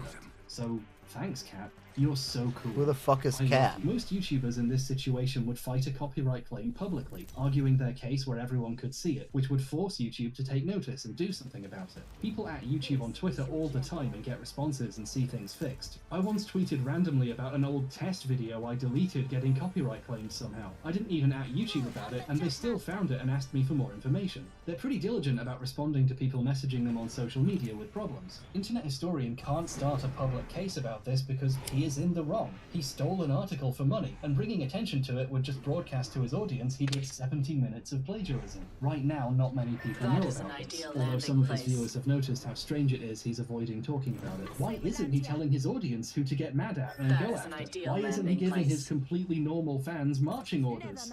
Because he ripped someone off and he doesn't want you to find out. That's why. In May, 2 months after the video disappeared, a new version was uploaded, claiming to be a re-upload of the previous one. But then, 2 days later, it went private. On the Internet Historian Reddit post about the re-upload, the big guy himself wrote about there being some complications. Again, being vague about what's going on. This new version would remain private for about 2 months. It's not clear why. In July, while I was making this video, it finally came back up, but only unlisted. You can watch it, but it doesn't show up in a search or your recommendations. You can't watch this There's video. a team coming with us. You know it exists and go looking for it and get the link from somewhere else. There's This a lot new of version people has on this. quite Let's a few fail. changes. It opens with this new pip explaining what happened, but in the vaguest way possible. Sorry for the re-upload, fellas. The original got copy struck. Again, we have a comment about it being copy struck, but no explanation why. He's still hiding what happened, in a pretty sneaky way this time. You see, this graphic of the copy strike has been edited. The notice on the video actually looks like this. It shows who made the copyright claim, but obviously he doesn't want people looking up the company behind it, because then people will find out why the video is unavailable. So now he's editing screenshots to try to hide what he did. The re-upload uses mostly the same animation and tells the same story, but lots of the voiceover has been rewritten to try to sound less like the article. Here's a section I showed you earlier. His left arm was pinned underneath his torso, his right wedged by the rock ceiling above. Now here's the HD remaster. His right arm is wedged against the roof of the cage, and his left is stuck in place underneath his torso. He flipped the order he talked about the arms and reworded how he talked about them. He hasn't really solved the overall plagiarism, he just changed the words more than last time. Beneath him, sharp crystal shards dug into his skin. He can feel the sharp crystals on the ground, poking into his back. Floyd tried to breathe calmly. Floyd took slow, steady breaths to heal Nix's suit, drapes himself with coveralls, and grabs a lantern. Miller thinks for a moment, Enemy taken out. then says, "Yeah, all right." He grabs a lantern. In the past, we've seen people reword stuff they stole and hope they don't get caught. But now we're getting a special treat. We get to watch someone go back and try to change it even more. Like, no, we already know you stole this now. You can't take it back and pretend you didn't. But Floyd didn't really answer any of his questions. In fact, he was incoherent. So Miller took a few mental notes, and he left. But Floyd didn't really answer any of his questions. There's nothing Miller can do. So he hurriedly turns around. Homer, Floyd, and the rope lay limp on the cave floor. Floyd fell back down. Homer, Miller, Burden, and the other 3 men were flat on their backs. I want to get across how much worse written this version is. Riley's article has a chilling section about Floyd spending an entire day trapped, screaming for help. He began a tormenting routine. Sleep, wake, scream. Sleep, wake, scream. Sleep, wake, scream. Minutes melted into hours. His voice disappeared. His arms tingled numb. Pain radiated up his ankle. This is vivid storytelling. I can feel myself going insane, even imagining being trapped there for 25 hours. It's a really good passage. Internet Historian liked it too, so he stole it. He's at the start of a very tiring loop. Sleep, wake, yell. Sleep, wake, yell. Hours passed. His voice gave in. Arms tingled numb. Pain radiating up his ankle. Here he remained in the dark. Next 23. Now, in the remake, he has to tell the same story, but with completely new words, so we get this. So there's Floyd in the dark, yelling out for help. Yelling into the pitch black. After a while, his voice would give out, and he would have to sleep to recuperate. He would then wake sometime later, remember where he is, and begin yelling again for help. Here he remained in the dark for the next 23 hours. It's just not as effective. The feeling of being stuck in that cycle for dozens of hours is gone. It's quite difficult to take a story you got from an article and tell it again without using any of the words you liked. Floyd has been exploring the caves of Kentucky since he was merely 6 years old. Oh, I guess I can't mention Kentucky now. That makes it obvious. Better re-record. Floyd started his caving career at the tender age of 6. Some of the changes give away how uncreative he was, just how much he relied on Riley's work even with the most basic shit. He used his words about someone's hands being bruised and purple. Parts were harder to navigate than before, especially now with their bruised and purple hands. So in the new version, this had to be changed. Parts were harder to navigate than before, doubly so with their bruised and rock-shredded hands. Why would you not just write a new description of some hands in the first place? This is so lazy. What is wrong with this guy? And despite all these changes, the factual errors about the cave and the rock are still the same. It's like this version was made to annoy me. It's especially hard to make major changes when you already made the animations. It's almost impossible to remove Lucas's influence without doing so much work it's not even worth it. For example, the gopher section has been completely removed since it was directly copying an anecdote from the article. He's replaced it with a new segment, which is just C-tier reference humor. He would go off on his own, disappearing into the caves for many hours at a time. Have you seen that movie, The Descent? It was a lot like that. Holy crap, Lois, this is just like that movie. Some of Riley's article was too short and simple to meaningfully change, so those parts have just been taken out. And all they could do was leave for now and reassess. Everybody was shaken by the experience. Burden fainted as he crawled towards the exit. Most of the other men had to be carried away, and all they could do was leave for now and rest. Since it can't use any of the clever words it stole anymore, the whole thing's been dumbed down. Now, Floyd is trapped in a supine position. So Floyd is trapped laying down like this. Imagine sitting down to watch your favorite show and the streaming service has replaced it with a different cut where all the characters talk like idiots now. You made me look bad, and that's not cool. I feel bad for the people who enjoyed the original. People in the comments and on the Reddit page are asking why he changed it and why all their favorite lines are missing. They don't know why because he didn't tell them. Why is the new version of the video unlisted and not public? Well, it could be because it's a lot worse, but mainly, by being so much worse, it kind of gives away what he did. This video's fans obviously want it back up, but if it goes back up and it's obviously much worse written now, the 10+ million people who saw it the first time, potentially even more than once, will wonder why it's different and look into why and maybe find out. But if it stays down, people will wonder why it's down and look into why and find out. It's like he's trying to delay the inevitable wider discovery of what he did by letting the video exist, but as quietly as possible. So no one wonders where the video went, but not too many people see it and notice the differences. It's a precarious situation, and I don't envy him. But he does deserve it. Right now, he looks like a plagiarist and a liar, and a coward who's willing to ruin his own video and let it gather dust unlisted in the corner to try and hide what he did. To be fair, the new version now actually cites Riley's article. Whenever a section was too difficult to change, but too significant to remove, he keeps it in and cites the article at the bottom. In the original, there were several places where he quoted the same sources Riley quoted, and in this version, just to be safe, he also cites the article to make it clear that's where he got it. The description of this version also acknowledges the talented Mr. Riley and links to his work. This would have been cool if he'd done all this the first time and not tried to hide it, but this is like if Philip re-uploaded a very slightly changed version of the plagiarized videos and just put "Thanks to Boomstick Gaming" in the description. It's too late to hide what he's done, though that hasn't stopped him from trying. Oh, late-breaking update. A couple weeks ago, the Man in Cave re-upload became public again. I wondered how he would stop people noticing its weird changes. Then, days later, he uploaded this year's new video, so people's attention is onto the next thing now. The only people who really noticed the video coming back are the, hardcore fans. This was a real clever boy move. If I wanted to sneak my weirdly changed re-upload back out without too many people noticing, this is how I'd do it, and all I'd have to do next was hope no one ever makes the video I'm making right now. Oops. Right, my eyes have gone fuzzy, so it's time to get back up.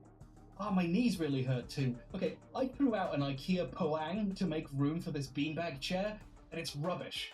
I love sacks full of balls, but not this much. Don't get a beanbag chair. Oh god! Jesus! Hey, the mic's still out of frame!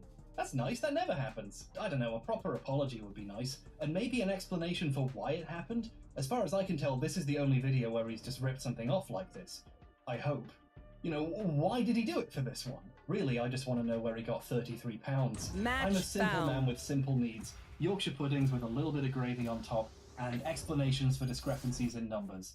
My parents never took me to see a psychologist, so I assume that's normal. In the meantime, I'm very happy to accept the award for Jack's Film's second best video of 2022. The version from 2022 is gone! Get it off the list, Jack! Bump me up! Now, what's the first place one? And how do I destroy it? Oh, it's the Steamed Hams one where an animator did like 1,000,000 different styles. That one's really good. And it even tells you which styles it's doing and when in the description. This cartoon cites its sources better than half the stuff I covered in this video. Well, I guess I'll settle for second place. This time. So, there we have it. A bunch of examples of plagiarism, why it happens, why it's wrong, and all the ways it can result in destructive results. With these 4 examples, I think I'm ready to reach some kind of conclusion. Just don't touch the screen, I'll move the mouse up. There's no way you haven't seen the runtime. You've probably guessed what's coming. Where's the part where he turns out to be on a green screen and the video's about someone else? Congratulations, you figured it out. You know all my tricks. The student becomes the master.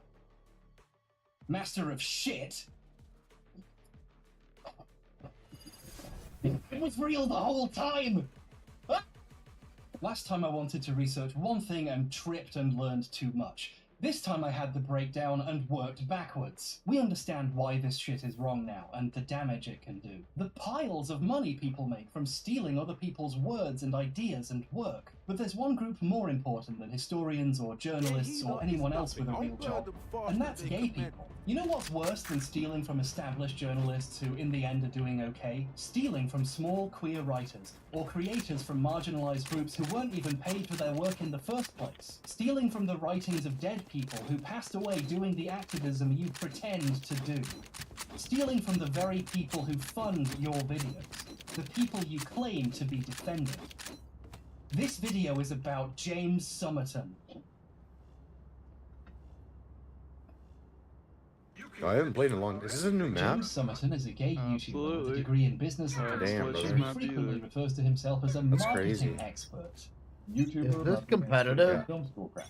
Yeah, dude. Also gay. Cool. In 2014, he briefly made videos about geek stuff. What the fuck? Why are you guys? Which one of you's lying? How am I supposed to know now? Popular format. You guys are assholes. Those with a focus on queer characters in media and LGBT film history, and occasionally anime, such as this really successful video about the fascism of Attack on Titan, which has mysteriously disappeared. Where did it go? I wonder what happened there. Somerton is ranked by the standards of queer YouTube in terms of views, ad revenue, sponsorships, Patreon income, and donations on his live streams. The man is doing extremely well financially in a field where people generally struggle to do this. In many ways, James Somerton is a success story our entire community should be proud of. Not to rain on this pride parade, but whenever I saw a video by James in my recommendations, I would have to stop watching because it quickly became clear to me he didn't know what he was talking about. The first video of his I ever saw was about Disney's relationship with the queer community, and in it he claims Disney set up an event called Gay Night, and claimed to give the profits to charity, but actually kept the money. During the 1990s, Disney Parks also found profits in their fans by creating Gay Night. One night a year event parks where LGBT folk would be the main guests. It was a big hit. Initially, the revenue was all to be donated to the Aid for AIDS Foundation, but by 1995, donations to the charity had dried up. Disney was keeping all of the profits for themselves. Yeah, because I thought this was like Pearl at first or some shit, dude. Gay Night was not set up by Disney, they didn't sanction it. A travel agency rented the park out for the night, and they kept the money they were supposed to have donated. This is a bit sloppy, but then he claims the more progressive CEO Bob Iger expanded Gay Nights into full Gay Day events. Under his stewardship, Disney switched from the once-a-year Gay Night of Disney Parks to the full Gay Days event, rebranding the occasion into a more family-friendly affair. Now, obviously, Iger couldn't rebrand something Disney wasn't doing and had no control over. Gay Days is actually a completely separate event, which is also unofficial and unsanctioned by Disney. Also, it started before Gay Night, and 15 years before Iger became CEO. It's kind of impressive. I hear people by me. He's giving fucking Disney credit for the actions of independent queer people. it really downplays the work Spike that planted. people put into organizing stuff like gay days. It's My bad, I super didn't hear the rotate at all. The first official Disney Pride Night happened this year, 3 years after he made this video. That's how far off the mark he was on this. Whenever I saw another Summerton video in the wild, I'd give it another shot and quickly have to give up. In his Young Nice video, he claims the show never went into explicitly gay territory because it aired Cover me, early cover in me, the cover evening me, on cover me, television cover me, and cover me, before cover me. No one's and covering me. homosexuality that early. Japan has certain laws. Tap. The time of night a queer-centric show can actually be aired on TV. This show was slated for an early time slot in the night because first and foremost, Cover me, cover me, cover me. in order for the quiet part to be as loud as the creator wanted, it would have to have had Ooh, much. baby. Not as fearless as she appears. This is a common myth made up by Western fans of the show to explain why it wasn't gayer. They wanted to, but it was illegal. How convenient. But that law doesn't work that way, and even if it did, Yuri on Ice aired at 2:30 a.m. in the morning, the gay witching hour. They could do whatever they wanted. But now I see people continuing to spread this lie, linking Summerton's video as proof it's true. James is helping to reinforce misinformation by not checking whatever he hears on Twitter. I die before peek he it is spreads 100% watch. which is a bit concerning. Basically, I can't really watch James's videos because I care a lot about the stuff he talks about, and I can tell he's not This really guy in checked what Cypher. he's saying. I'm flashing. And that really gets to me. Normally in this situation, I would just not watch his videos and live my life, but over the last couple of years, Summerton has been repeatedly accused of plagiarism.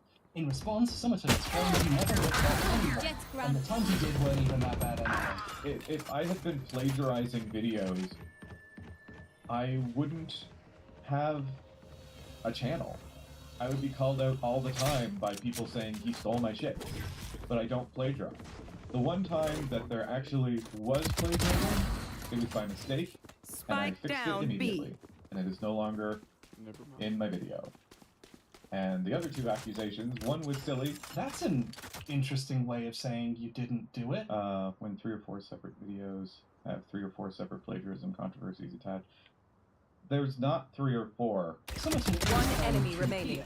There are not Spike down, 3 or B. 4 accusations. Whenever these allegations are brought up, however, a fan of his will normally pop up to accuse them of harassing a gay man and claim this is all part of a deliberate homophobic campaign against a queer creator. And as an open Did I bisexual who get knows banned? what the internet is like, I'm vigilant to the possibility the phobes are Beg your making a pardon? fuss about nothing again to take down Never a fellow mind. gay boy.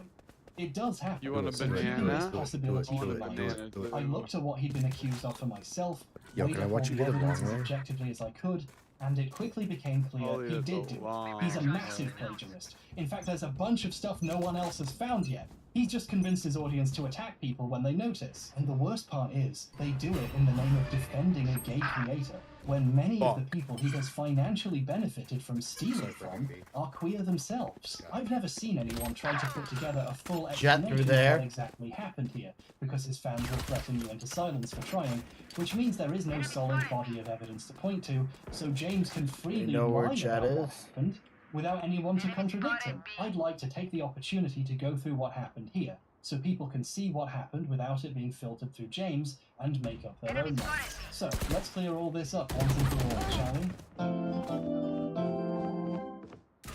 In July 2020, Summerton uploaded Evil Last Queens, player a queer standing. look at a 1 hour and 8-minute video about Spike Disney's down, relationship B. with the queer community. This original upload of the Bam, video has bam, since bam, been bam, deleted for bam. reasons which will become clear. As the video reached its I know audience, some viewers what began must noticing be done. similarities between the video and the book Tinkerbells and Evil Queens by Sean P. Griffin. James opens with a present-day example of Disney being bad about gay content on their platforms, and then says we need to explore Disney's history of doing this. The next 45 minutes are almost word for word taken from Griffin's book.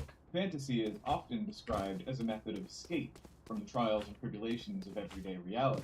Living in a society that has outlawed homosexual desire, categorized it as a medical shmee, is constantly at Hook's side, and although Hook is the maniacal master of the relationship, Cypher Shmee is again. obviously his prospects brighten, though, when he overhears of a young man cub who is wandering alone in the jungle.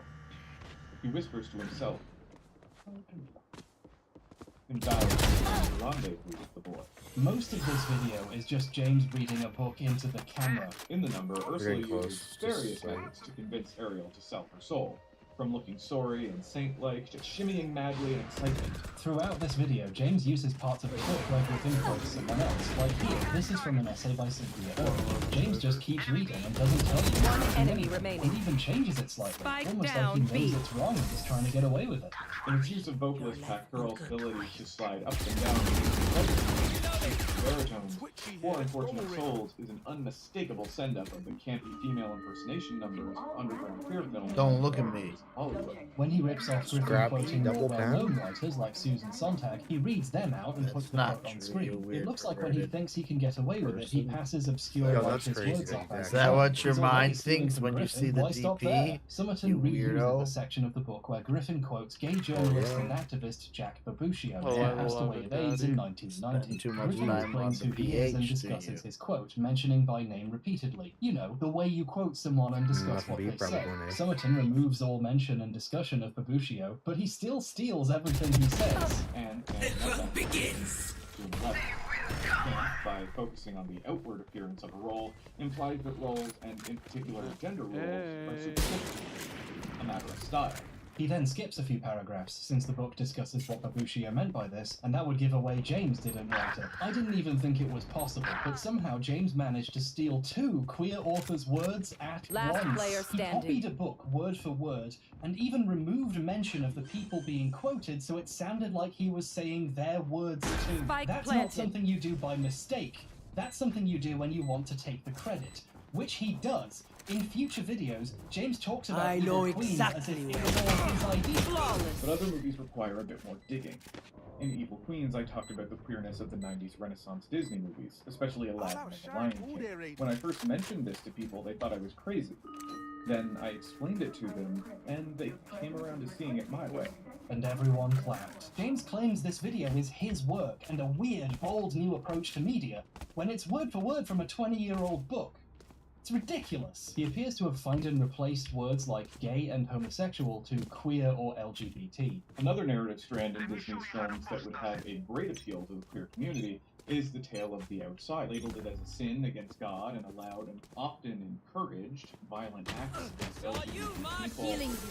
Queer culture has unsurprisingly embraced queer culture, particularly gay male culture, has long held a fascination with things. The close association of gay men with world fantasy is some of the most common influences of Western culture. Summerton never mentioned I know there the was book another one or there. its author anywhere. There was nothing in the credits, the description, no citations, no mention of his name. Nothing. When YouTubers use a book as a major source of research, usually they mention it, or put it in the background on their set. He did film himself next to a book, but it's not Tinkerbell's. It's Disney War, a commonly cited source in videos covering Disney stuff. He's trying to look like he did research without giving away where he got all the words he's saying. Eventually, a Twitter user who noticed the similarities started comparing the works closely and wrote a thread showcasing hundreds and hundreds of words They're planning, they're planning, they're planning. Spike planted. Griffin's book. She eventually asked him why he didn't credit it, and he responded that he hadn't started crediting source materials yet when he made the video. He then finally added a reference to the book to the description almost 2 months One after enemy it had been remaining. uploaded. He'd gone with the internet historian method, put an acknowledgement of the effect in the Last description player later standing. and pretend that makes stealing okay. The thread's author thanked him for admitting it, but pointed out adding a line of text near the bottom of the description is deceptive, considering the sheer amount of writing he copied. It looked like he was trying to get away with it by hiding some text somewhere no one would see. In response, he did the professional adult thing and blocked her and started tweeting vaguely about being wrongly accused of plagiarism, even though he always credits authors in the video description, which is a very funny thing to say when he didn't do that until the person he's currently complaining about pointed out he didn't. In just over a day, James went from saying, "Whoops, I'll put his name in the description, learning as I go, smiley face," to "I always credit authors in video descriptions, fuck off with your accusations." He also made a YouTube community post with the same text as the tweets. However, this turned out to be a Streisandian bargain, because people started asking what he was being criticized for.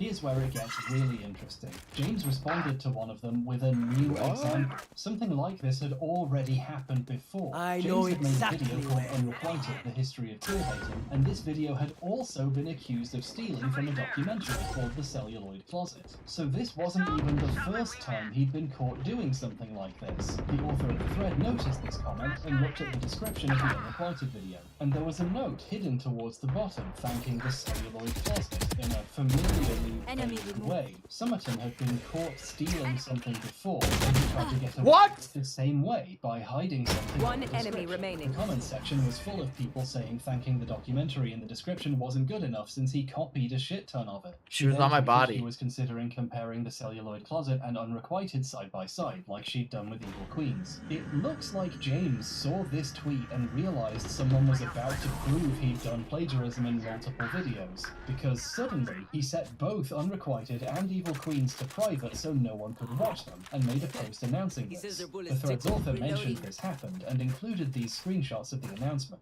Let's put this on a timeline. This tweet came almost exactly 12 hours after saying she was thinking of checking the other video. In her screenshot, the announcement was only 11 hours old. James hid unrequited within an hour of someone saying they were thinking of checking it for plagiarism. That's not suspect at all. In his post, he explained he was the victim of a targeted harassment campaign, had received death threats, and he hid these videos because he didn't want people who want him dead to see them. He also claimed the threat's author had been harassing and attacking him for the last 48 hours on Twitter, and her followers have been hunting down his home and work addresses. Any harassment or threats Summerton may have received are unconscionable and wrong. I want to clarify right now that if anyone harasses Summerton on my behalf, they are worse than him and will not see the light of heaven. I must underscore, however, the original author was not unnecessarily rude in her criticisms, was straightforward and polite when speaking to James directly, and when he talked about harassment, she was very clear where she stood on that as well. Summerton accused her of personally stalking him anyway, and starting a harassment campaign against him, threatening his life and trying to track down his address with her obscure thread. The author's account was very small at the time, with less than 150 followers, and barely anyone had seen the thread until Summerton accused it of trying to kill him. Instead of addressing his mistake head-on and holding himself accountable, Summerton span a narrative about how the most polite critic Double kill! was the head of a targeted campaign against him, while trying to hide the evidence. On the other hand, the author of this thread has received a lot of harassment from Summerton's fans over the years, to the point they eventually changed their username and locked their account. You literally can't see these tweets anymore. When I managed to contact her with questions, she asked me to reference her as little as possible because she's afraid of it starting again. Summerton's fans believed they were defending him from someone threatening his life, remember? So they were pretty fucking vicious about it. And that is what he was telling them. When he made a video addressing the plagiarism, he titled it, "About Those Death Threats." Somebody watched my Evil Queens video that is B2 and realized that there are quotes in the video that are directly taken from the book Tinkerbell and Evil Queens. They went ahead and started accusing me of plagiarism. Somebody read their thread and Sniper coming in there to message me some death threats, as you do on me. I think she has something like 154 Twitter followers, something like that, and some of the people of that 154 decided, hey, let's threaten them. But yeah, that's why I off me and threatened to kill me. He claimed he simply forgot to credit the book, which made up the vast majority of his script. I'm kind of flighty when the video is done and I put the credits together, so I don't always remember to put everything in the credits. One enemy remaining. Kind of been a problem with me in the past. That has happened before. He then compared his video to serious documentaries and how they're often based on books. You know, like a lot of documentaries, they're based on books. And so, yes, going forward, I just want you to know my videos may well be based off of books. Normally you get permission to adapt people's books into documentaries before you make them and release them to the public for money. It's really hard not to see this for what it is. A guy making up a series of bad excuses after being caught plagiarizing. Let's just think about this for a second. If James was honestly adapting a book, why would he film himself on his set for an hour sitting next to a different book? And not even think to mention the book he's adapting even exists. Summerton went out of his way not to mention his primary source, so people wouldn't read it and realize he copied it. So yeah, I guess what I'm just trying to say is that yes, there are quotes in the video and sections of the video that are taken from the book. It's not entirely based off that. There's, you know, most of what's in the video is my original content. Mark 2. Obviously, it's fine that he did the part from the Lucio. He doesn't need One to try. dead. And you don't want to spoil it. 117, Reyna. Not everything. One enemy remaining. Entirely my original thoughts.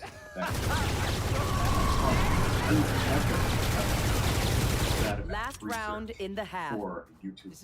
This video and all his YouTube posts about the plagiarism Are we accusations were forfeiting? deleted soon after. I think Summerton realized there was no decent explanation for what he had done, so trying to explain it made him look worse. Instead, he started Why would tweeting he do that he'd that? sent the video to the author to ask for permission to I put don't the know. video Someone up crazy. again. He was finally asking permission to do what he That's already crazy. did months ago. Maybe it I'm was a curious Christmas how he present to explained the all other of this team to or me. some It shit. sounds like Griffin-esque to be credited properly. Maybe you're without nice. that The jelly. of Evil Queens never came back up. Instead, a new one was uploaded. This version is exactly hear the nothing same as beat. the old one, except it has You know when you beat the like fuck out of Sean someone and then Griffin you just actually give them the added win? to the opening credits. In the span of Yeah, a few months, thank the video you. gradually Oh, I Down smacked A. that from bitch around. anywhere to using it as a major source of Dog research collar. to finally being based on it. In the years since this happened, Summerton has come up with new lies about it. just like on a No! recent live stream, someone brought up the Sage was on my body. and his One version of the enemy story remaining. is that he always had permission from Griffin before he even Got made the the shorty. video. That was basically on the book. That was word for word from the book. And that's why before doing the video, I got permission from the author to do it. Okay.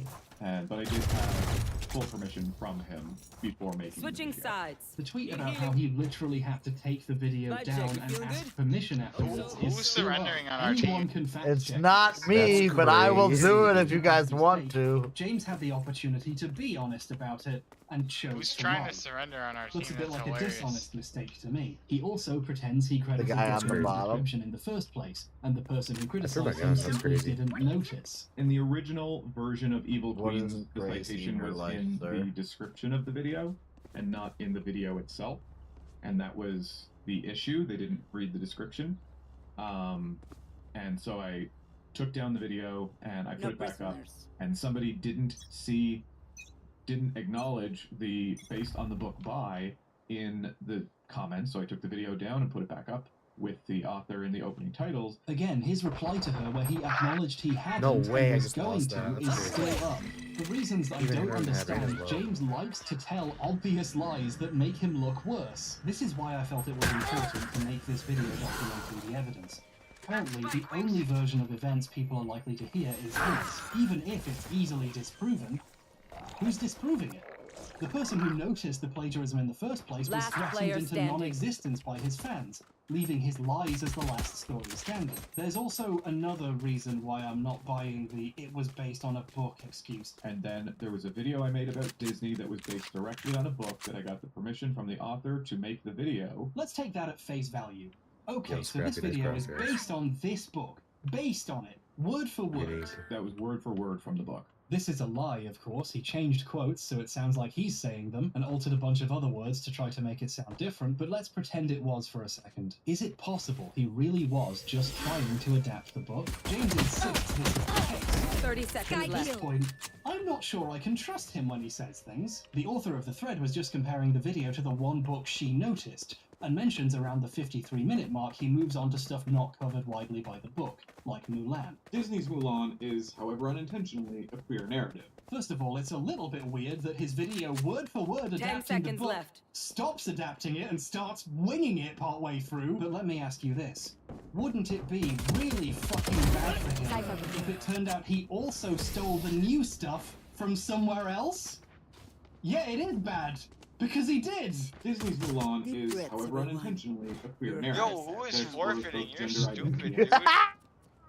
It is not, No, as they're it's literally often trolling. simplistically described, a story about a disempowered woman who becomes empowered by masculinity. It's almost impressive how hard he leaned into something F5. he knew was a lie I didn't even get a people chance could to press check. F5. James, what were you thinking? What was your Why plan would you here? forfeit? The section on Mulan is taken from an article at Shondaland by Asian American trans person Jez Tom about how the film speaks to their experience with gender. This section is almost word for word stolen from this article. Mulan and King progressively works their way toward achieving manhood, which is defined by catching fish, carrying heavy things, and of course, wielding a big stick. He makes a few changes, since this article is one Spike specific down, queer B. trans person writing about how they related to the film. Summerton removes their personal experiences and moves on to the next sentence. First, in Honor to Us All, the village women attempt to sculpt Mulan into an I ideal got woman. stage on me More again. specifically, an ideal wife. Mulan fails the test of womanhood when her meeting with the matchmaker goes horribly awry. Sometimes, though, he keeps the stories in and makes a slight change. Mulan's gender journey Last over the player course of the movie standing. feels very familiar to many trans and non-binary people. Jesus! Is he really doing this instead of just crediting the person he got all this from? Well, yeah, he does this repeatedly. Many trans men in particular feel a kinship with Mulan, as the character prepares to convince everyone they're a man, practicing their swagger, affecting their voice to a lower register, and scrambling to settle on a boy name. Summerton doesn't just steal another article 30 when he's seconds done left. stealing from a book. He deliberately changes it to avoid acknowledging the original author and their experiences so he can pretend he wrote it. Just for the record, I found an article on another website that quotes this article by Tom. Here's how quoting works, James. It's clear who wrote this, and even links to it as well for the reader's convenience. Meanwhile, James just pasted these words into his script and read it out loud like he came up with them. As Mulan acknowledges this failure in reflection, she poses a question that most trans people know intimately. When will my reflection show who I am inside? It goes without saying you shouldn't just take stuff and reuse it without crediting them. Write your own I have your videos, back. man! Well, maybe he shouldn't do that either, because if you've been paying attention, We got which it, you we got have, you notice this is the video where James said gay night was Lord Disney's brilliant idea because he loves gays so much. Is this part stolen?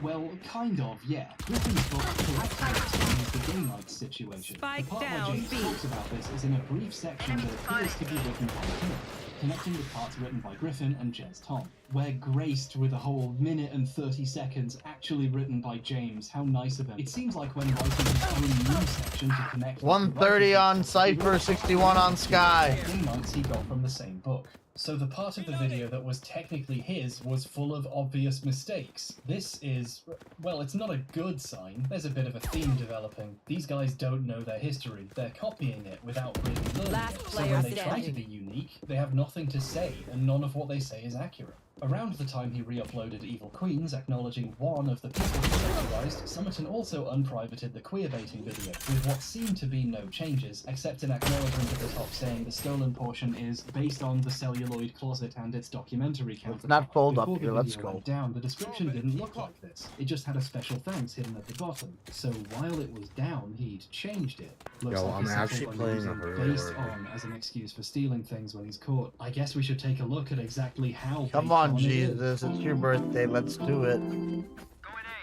The Celluloid Closet is a documentary about the speaking of portrayal of Jesus. homosexuality across the history of Hollywood, with plenty of We're interviews with turning film around. historians, writers, directors, and actors. The structure and Turning narrative is based on the book of the same around, name by now Peter and then Russo, I who give passed a away from do. complications of AIDS before the documentary could be made. The first 30 Oh, left minutes side. of Unrequited is just the Celluloid Closet. James Illuminati'd it. He downloaded a copy of the documentary, loosely paraphrased it, and as footage for the video he uses the same clips the documentary used of the movies it talked about. He also reuses the more pivotal interviews, adding his own titles so it looks like he got them Rotating from air, someone rotating else. air. James wants to pretend to be a scholar of film history, when in fact he watched a documentary and is now pretending it's his. He never credits the documentary as a source when he's doing this. He even calls my favourite trick, which I've come to call the Blair Classic. He quotes film historians. He's up top here, The chat. ideas about who you are don't just come from inside you, they come from the culture. Watch your left, Culture Daily. come especially from the movies. What needs to be handled? What needs to be Richard Dreyfuss. One enemy remaining. Easy win. It's actually Richard Dyer. Would you like to know how I know that? Your ideas I had about a who you third are. I'm gonna wander ideas down. come from Careful, inside die. you. They come from the culture. Oh, what the fuck? And this culture, Hey, now. especially from the movies. He has his own special spin on this trick too. The lesbian experience is Extending the lead. Let's go. Oh, how do Shit, how do I drop that? Extending the lead. Let's go. Never even spoke to her about the lesbian element. I have What he's a neglecting to feeling mention is that, the like, place someone told me McLean that- went to. I got a feeling 1986 is that the Celluloid tonight's gonna be a good night. There were not I think real we're gonna discussions about homosexuality. Are you fucking around? Really aware of James is clearly aware what he's Could you doing imagine is actually shit, they come so back? he's taking baby steps to Yeah, I avoid think they are fucking gonna come the back. actual problem. He Don't let that happen, bro. Might as well Come on throw your now. game away because that's what's gonna happen. Gore Vidal, screenwriter of the film, said this in 1996. I'm a psychic. I You read throw tarot your cards. game away. I read the tarot cards, and the tarot cards Hey. told me that we're gonna lose. The Roman wants to start it out. He's flipped the footage now with weird filters to Crazy. try to avoid triggering the YouTube bot, which correctly That's Only if crazy you that throw Jet it. would be there at that time. I doubt he's even seen any of the films he's talking about here. He's just showing clips from the documentary, quoting the documentary, or straight I up know repeating what exactly. it You said got himself. this, the two of you. Sexuality is a thing. It does exist, but That's it's easy. not Last Easy player does. standing. homosexuality. Keep is it moving, keep it honored moving. and They know where you're at now. but only as something that nice people didn't talk about. I know a lot of documentaries are based You on got it. books, but Just not watch a it lot of right. them are based on other documentaries someone already made, James. Celluloid Closet ends with a heartfelt Think of it, acknowledgement of Vito Russo, the book's late author. They were on it from the James's side. work, which takes pains to tell you was Behind the written, little filmed, box. and edited by James I didn't even Sullivan, know that. also ends by What's saying more, it is about- in memory of Vito I'm not Russo. tired. This Are one you? line of text is the only acknowledgement of Russo or the documentary in this entire fucking video. For those keeping track, this is the second gay writer and activist who tragically passed away of AIDS in 1990, whose words James has passed off as his own. There were obviously comments on the video pointing out he's just remade a documentary for 30 minutes, and James's reply was to insist it was impossible not to plagiarize the My Celluloid Closet monkey's because it's throwing such a poop good at me. history lesson. This is his main defense when this comes up. Of course it's derivative. It's the only place I could get information on the topic, which implies James has not engaged with the last 65 years of writing about gay people in the film industry. He also No! I made it like a bitch! even though he'd never acknowledged the documentary until someone told him. And Jet then was had up to sneak top. one Jet into was up his on that description. If he wanted thing to up to pay your left. respect to his main source, he could have said in this documentary instead of in 1996. My ultimate's I wouldn't say ready. where. But in this reply, he says something very funny. He doesn't hate me, He just uses expanded body some of the movement. ideas in this section, implying he did some of his own work. One thing did Jet's stick out behind to me it. as new. The documentary covers Rebel without a cause, but not for very long. When James talks about it, he goes on for longer, in Use ways your that aren't paraphrasing the documentary for Out of once. target. So this must be the new section. My ult's All not that ready. original work that proves he didn't just rip off a documentary. Wouldn't Can I it be get you really right? fucking One funny enemy if remaining. he stole this part too? I was waiting for that. I was Oh, like, you I bet could your do ass he something. did. Dean's character Jim is a Go get to teenager your buddy, pushing against authority so he and can parental plant. neglect, who becomes Go to the other friend site. and Yep, you fascinated saw her by already, Dean so you know and she's Cleo, on the other a site. lonely younger Where you going, bro? Despite Go to being the site and based plant. on 30 an seconds existing left. Send your documentary, goober with that, some bro. of Run, which is a break baby, in the middle run, to baby. steal from Send the little somewhere goober else. out. He stole Oh, that's Peter crazy. Howell's article on Rebel word for word, not even trying to cover it up with finding Alright, replacing do it text yourself. this time. If you don't pick up on that from the photo of Hunky Allen Ladd that Plato has taped inside Hop of up on his that locker ledge. for the looks of He adoration didn't he reach gives that, Jim, actually. it becomes abundantly clear that Pass he makes me a a coded bottle. declaration. Last player standing. Backdoor entering. It's Let her not like I come. lifted it and posted it as my own, my foot. You got He it. changes one thing. Playtime, you're good. The Wait till you hear her. current date. Plato is obviously gay, although it's easier to say that in 2020 than in 2005. Peter Howell, whose Nice shit he work. packed, is not acknowledged in We're the going Peter to Pan! or anywhere else. and Okay. never has been. Like with Jez Tom, this section was never caught until now, so he hasn't had the chance to go back and pretend it's based on it. I'm It starts to mopping. feel like Summerton is just an extremely cynical loser with a business degree who, like Why Rare, does and Reyna around want the us to same throw the time game? even, saw the success of video essays and decided to half-ass his way into them. by Santa stealing them. Claus. This is So on the whole thick. how business people see creativity. They don't respect it. I'll It go doesn't you, bro. matter. It's beneath them. So they You can need take that it ace and that say it's bad? theirs if they want. But at this point, my interest was fully peaweed. I was just looking at the original allegations to see if they were true, to check There's for multiple myself. there. But even in just looking at those two, I found 2 more places he stole from that other people hadn't even found Oh, yet. you let him come And if it through? was that easy to find more, how deep is this rabbit hole go? These videos were made over 2 Oh my years. god, I saw Learned that. He what just could be knifed being you. repeated I was like, why did you let him walk through there? I haven't played so long, His bro, next that I, video, like, Society and As soon as he Queerholic, walked has a through, he script stomped on me people because I was have trying read. to. Oh my And this god. person would go on to be his co-writer for many future videos. That doesn't necessarily mean the videos are better. I thought you would have I just straight wanna walking know how through he's the got door this shop. stuff, So write that down. But he even has another writer now. So I did get surely- flashed, and I was gonna surely peek him again. He and started making his own original videos, and things got better. I was gonna do that dirty shit Things on him. got much worse. One enemy Ultimate. Playtime. Society and queer Well, he's on it now. He's on it. He's on it. Genuinely makes me think You got it. Good job. Patrol wins. Plagiarism is fine. Four girls end up in the same school. Is that They find game? each other essentially by cruising the hallway. Given Carrie's simultaneous status as horror film Match victim point. and monster, alongside the narrative concerning her burden of sexuality. Is this comp for real? Or when Ripley asserts authority in the team after Yeah, it's Dallas is comp. caught by the alien, Ashley's male robot feels So I'm gonna get some Not points even for a big this. game. It's fun, messy, mean, sad, campy, and self-aware. That's the key variable that makes Hellraiser so special. I'm just gonna go I can't show sheriff. you dude. how messed up this is without ruining this video's runtime even Sheriff, more any than I shit? already have. So let's use Headshot, visuals. salty. Here's a transcript of all the words James says in this hour and 25-minute long video. And here's all the parts that are plagiarized. Each author's name is in a different color for convenience. This video steals This guy's roughly right behind there. 10,000 words from 18 different places. And this is just the stuff I found. There could be more. A truly staggering portion of this video is James staring into his prompter, reading words he got by Googling movie name. I wish I could show you everything he copied, but we'd be here forever. This is just one video, and he made so many of these. And now we know how. But Summerton thinks he's figured out a loophole. It's a familiar spin on an old You will classic. not It opens kill with a my horror-themed credits So that's a sequence, new which op I claims the didn't really video see is before. based on the works of and Thanks, briefly little shows a man. bunch of names. These are some of the people he plagiarized. So if any of his plagiarism is noticed, he can say, "No, I name dropped them in the opening for That's crazy, literally you'd say 1 that. second. So it's fine."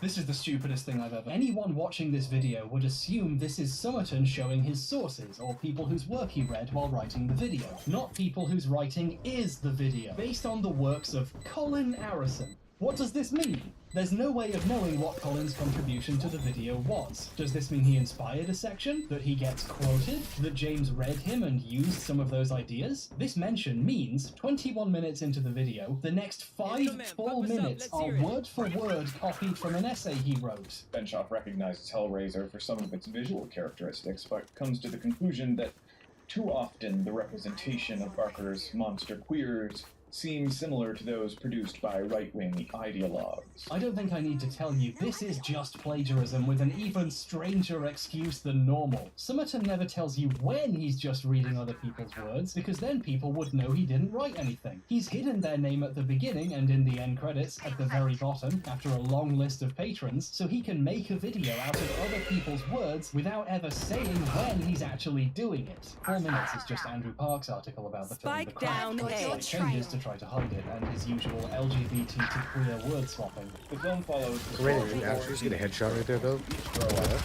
different in one way or another. Special and above the prey of their peers, or rejected by them entirely. So many queer teens experience. For you. The most memorable Last player standing. Jet grounded. Here. She's already out Your of the loop. duty is not Open. over. Last player standing. I blew it. Black, laced up Stevie Nicks boots. She has a sexual history and a noose hanging in her locker. Bonnie is a girl with self-image issues due to scars that cover her arms and back. Swapping back and arms to arms and back doesn't work. We can still tell. Chris, your typical teenage movie football jock, persists in making bullying comments about 3 spiritual deviants, who he calls the bitches of Eastwick. Because he's just so clever. Wow, what a great addition, Jimmy. You really spiced up that anecdote. Made it your own, put your fucking spin on it. Oh well, this is a bit skeevy, but at least Park's name is in the credits, so people can at least see his name and check him out. No, he's not in the credits. Half the people James plagiarized in this video didn't make it in, he forgot. This whole, it wasn't plagiarism, I said it was based on them at the start excuse really doesn't work when you forget to put half their fucking names Flashing. in. My personal theory is James came up with this phony excuse during the Evil Queens fiasco. ago when he was already making this video, so when he made this list, he'd already forgotten half the people he plagiarized. The segment about aliens is completely taken One from enemy Bart Bishop's remaining. essay queering James Cameron's Aliens. The Aliens is curiously progressive in its sexual politics overall, especially for a movie released during the Reagan years. Sorry, Jet. Take, for instance, Attackers the scene win. between There we go. We got the Their win. behavior being portrayed in a positive manner, but one of the many ways that the movie obfuscates gender and supports a pansexual ethos. My favourite part is when he reuses an extremely long quote from author David Grevin, along with Bishop's exact commentary on it, with a very slight change. David Grevin in Demeter, Persephone in Space observes, Bishop, the cyborg, Grevin further suggests that the aliens, and especially the alien queen, represent a cisgendered heteronormative status quo that resents the changing times.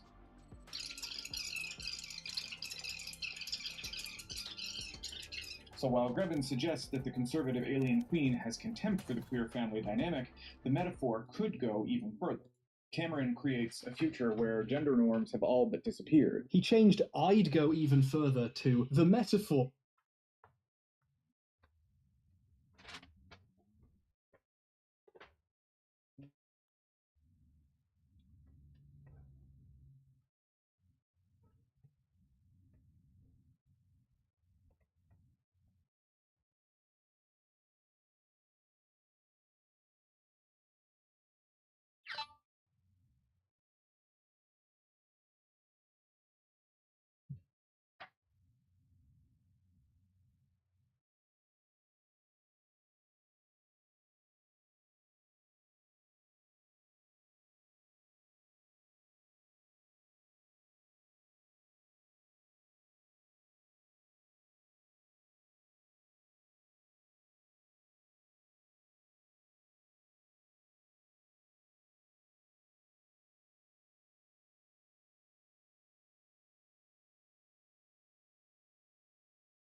or could go even further, suggesting he is at least uncomfortable using someone else's words in first person. The copying of Bishop's Aliens essay was eventually pointed out on his website. Bishop responded calling this very strange. Bishop also made a Facebook post about being plagiarized, which is disheartening to read. This situation demonstrates perfectly the way respect and social status factor into stealing. James fundamentally doesn't respect the people he's copying. He knows to quote people when they're well known, but when he thinks he can get away with it, he doesn't. A lot of queer analysis is sadly unrecognized, and James exploited this obscurity for clout and hid a little excuse where people will miss it, but only for about half of them. As with several previous authors, Bishop was not credited. However, the video's credits do contain David Grevin, one of the authors Bishop quoted. At first I thought Grevin was in the credits because he quotes him by name in this section, but no, he's in here because he also stole from Grevin. In terms as resonant as they were phobic, Scream was a cry of despair over an apparent amorality in the millennial late Gen X youth, especially in the male population. The homoeroticism of the Billy Stu relationship, which the film develops into an all but explicit queer love affair, shows both the unpredictable, anarchic, bewildering behavior of the generation and the shifts in male gender roles synonymous with it. By complete coincidence, the competent writers he's plagiarizing are familiar with each other's work and sometimes even quote each other. Grevin doesn't actually come up by name when James reads his words out loud for 5.5 fucking minutes. The authors James steals only get their name mentioned in the video if someone else he was stealing happened to mention them. I'm losing my fucking mind! When he quotes Bishop quoting Grevin, he puts this text up like he's quoting them. However, like Illuminati, he doesn't list the source in any useful way. This is because he doesn't know the source. He got it from this article, and he can't list the article as a source because he doesn't want you checking and finding out what he's done. It's the same reason he didn't film himself next to evil queens. He'd be giving the game away. Ironically, this is how the Bishop plagiarism was discovered in the first place. Someone was trying to find the source of one of these quotes and Googled it and discovered the whole segment was a quote. Summerton's videos are anti-educational. They go out of their way to hide where they come from or where to learn more. But this gives me an idea for a hot new game. Go to a random section of Summerton's video and just Google the words he's saying. 2 hours and 30 minutes. I'm going to reload. I'm going to close this. I'm going to do that. Hello guys and gals, me Mutahar. This video is sponsored by Huggies and Pampers because if it's one industry that needs some diapers, it's the gaming industry because they're leaking everywhere. Ladies and gentlemen, I've talked about video game leaks, the Insomniac leak. Today we're going to be talking about another Rockstar Games leak, and it ain't GTA 6. The entire source code for GTA 5 has apparently leaked online. And you bet that I spent the better part of the night researching this entire thing so I could tell you more about such a grandiose event. Now, understand, I am totally okay with talking about leaks, especially with this one, just because there is no personal data. As far as I understand, employee emails were leaked out, but nothing like addresses, passports, anything of that nature. That said, though, anytime personal information gets leaked out, it's a bad situation regardless. And my note sounds weird. It's because I have a bit of the flu kicking up. So to understand, GTA 5, old game, almost like, 11 years old at this point? Well, it's already past its 10-year anniversary. It's basically Rockstar's cash cow. Actually, not GTA 5, GTA Online. But, of course, GTA 6 is on the horizon, 2025, so what better time for, I guess, all of 5 to basically be leaked out, apparently. So let's look through exactly just what got thrown out. So, in a few Telegram circles, you've actually gotten a few individuals who are giving out Tor download links. Now, I'm obviously blurring these download links, just because I'm not here to spread any of these leaks. I know that at this moment, Take-Two lawyers are pissing and shitting themselves, and they are sending out every assassin they can, so I'm not ever going to get on the bad side there. But to understand, according to accounts like GTA Focal, who basically showcased a directory tree of the full source code of GTA 5, which includes code, core, the multiplayer folder, single player, tools, various batch scripts, and whatnot. This is effectively what appears to be the development product, the development source code behind Grand Theft Auto 5. Now, for those of you who don't know what source code is effectively the building blocks. It's what a program looks like before it has been built and compiled. Now, when you get a game source code, you are potentially able to do a lot of things with it. You can better the PC port. You could probably port this game to other devices, like the Switch or something, right? Again, I'm extrapolating a lot. It's not as simple, but with source code, you can really have unprecedented access into the game that you never could before. And unfortunately, some people can take this code and reverse engineer a lot of Rockstar's efforts and probably see this inputted into other games. So Rockstar basically puts the bill for researching and developing some concepts, and some other people might just end up getting them for free. But let's go look at exactly where this hack came from. This wasn't entirely new. It's not as if anybody breached anything. This is actually a hack that has been circulating from 2022. So at the time, back last year, all source code assets for GTA 5 are available, along with GTA 6 documentation. Speak me in DM. The source for GTA 6 was not at sale, but they were clearly selling GTA 5. So 10 clown emojis later, they ended up actually releasing it. And one friend of the channel, VX Underground, actually spoke with the person responsible for leaking this product. So you can see how they proved that they actually had these leaks here. They give these two folders, one of these zipped up as GTA VSP, and of course you can see that some of these are 4.5 gigabytes zipped up, some of them are 3.4 gigs zipped up too. So these seem like pretty legitimate leaks. Now, according to VX Underground, they had a conversation with these people and said, basically, hey, mystery solved. Nerds were going schizo. Why Christmas? For real, because lawyers are currently out of the office right now. January 1st is when cease and desist start getting handed out, but for now, this is a world without civil litigation at the moment, for the most part. So the actual hacker said, not fully, we wanted to release a bit later, but it got leaked faster than expected. So we had to rush things a bit and give out the clear GTA 5 source code, untampered, full, and malware-free. So effectively, that's basically what happened. Because this was already being leaked out by other unsavory parties, the less savory party gave out a fresh, clean, virgin, untouched, malware-free leak so people can, I guess, dig through it without having their computers ransomed or having crypto miners installed, okay? And speaking of VX Underground, I plan to buy a cyber bomb off of them too. So probably around Wednesday, you're probably going to get a video where I actually take like 50 million pieces of malware and see what happens to a flea market computer. The results are not going to be good. It will be the death of a product, but that'll be for a later date. So in amongst this leak, there was also other things like this GTA 6 Python script, which really didn't appear to amount to much, and a few individuals talking about Bully 2 as being part of this leak, which isn't surprising. Bully 2 was a game that was confirmed to basically be in development, and a few ex-employees at Rockstar pretty much confirmed that it was canceled. So this is not a game that's ever going to, at least in my opinion, see the light of day. As much as I would love a Bully 2, bro, as much as I would love Manhunt 3, these are two franchises that I think Rockstar will never take the controversy on again. But let's go dive into exactly some of the more, I guess, sad things in this leak too. So GTA 5 is one of the biggest games that Rockstar made, and it was the one game in their HD universe that didn't have substantial single-player DLC. That and Red Dead 2. So if you remember, back in GTA 4, Rockstar released two pieces of content, The Lost and Damned and The Ballad of Gay Tony. Two actual expansions to GTA 4 that may as well have been their own games. They had their own campaigns, their own collectibles, their own exclusive gameplay features. These were effectively two separate Grand Theft Auto games released and bundled into one big game. So obviously you could see having three characters in GTA 4 at the time would translate over to the Rockstar probably playing around with the idea of three switchable characters in 5.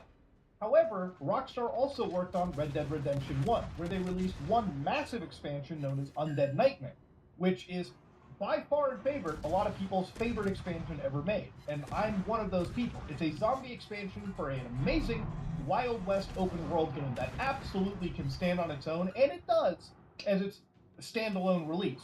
So Rockstar actually had 8 pieces of single-player DLC that they were going to release for GTA 5, but these never ended up coming out. So these actually include things like SP Assassination, which is the Assassination Pack, probably a set of missions, SP Manhunt. Oh, God, what I wish this was actually a reference to Manhunt of the franchise. And of course, it's not. So to understand the Assassination Pack, I don't really see anywhere in the final game, but the Manhunt Pack were the only thing close to Manhunt that we got was a few cosmetics in GTA Online. That's it. Not a bit of gameplay, not a bit of missions added at all. Then you had the GTA 5 SP Norman pack, which apparently was supposed to be a zombie game mode with Michael, which again, zombies in GTA 5 would be killer, okay? Thankfully, there are at least some mods that do that. So we never ended up getting this apparent zombie expansion. Then you had DLC Agent Trevor, which this apparently, from what I understand, ended up being the Doomsday heist for GTA Online, which I guess was supposed to be single player anyways, but if that's true, at least we got the gameplay in some capacity. Then you had the GTA 5 relationship pack. I don't know if they were inspired by fucking Persona 5 here. Maybe I could take my boys out and build my relationship index up. I don't know. Would be cool. Then you had the GTA 5 SP Enterprise pack, which, if that sounds anywhere close to the full game, it's probably the Executive and Enterprises DLC, where you have to do like CEO work, where you were just stealing packages and selling them. Maybe that got diminished to just another online grind. Then the last two actually hurt the most, which is DLC Prologue. So this is GTA 5 Prologue DLC. If you don't remember, the first part of GTA 5 was in the city of North Yankton. So that's where the game started. And it was a small area that you could kind of free roam in, very barely. I lived If that and was I included won in the that DLC, fight. boy, it would be sick. I would love to have a Prologue heist as part of the main expansion. That would be sick. New area to cause mayhem in. Then you've got DLC Liberty 5. And this, I'm gonna this get is off and apparently come back supposed to be later. all of Liberty City ported over to GTA 5. Now, there were rumblings about this happening in GTA Online, and there was a period earlier on where Rockstar was taking down entire map mods like GTA Underground.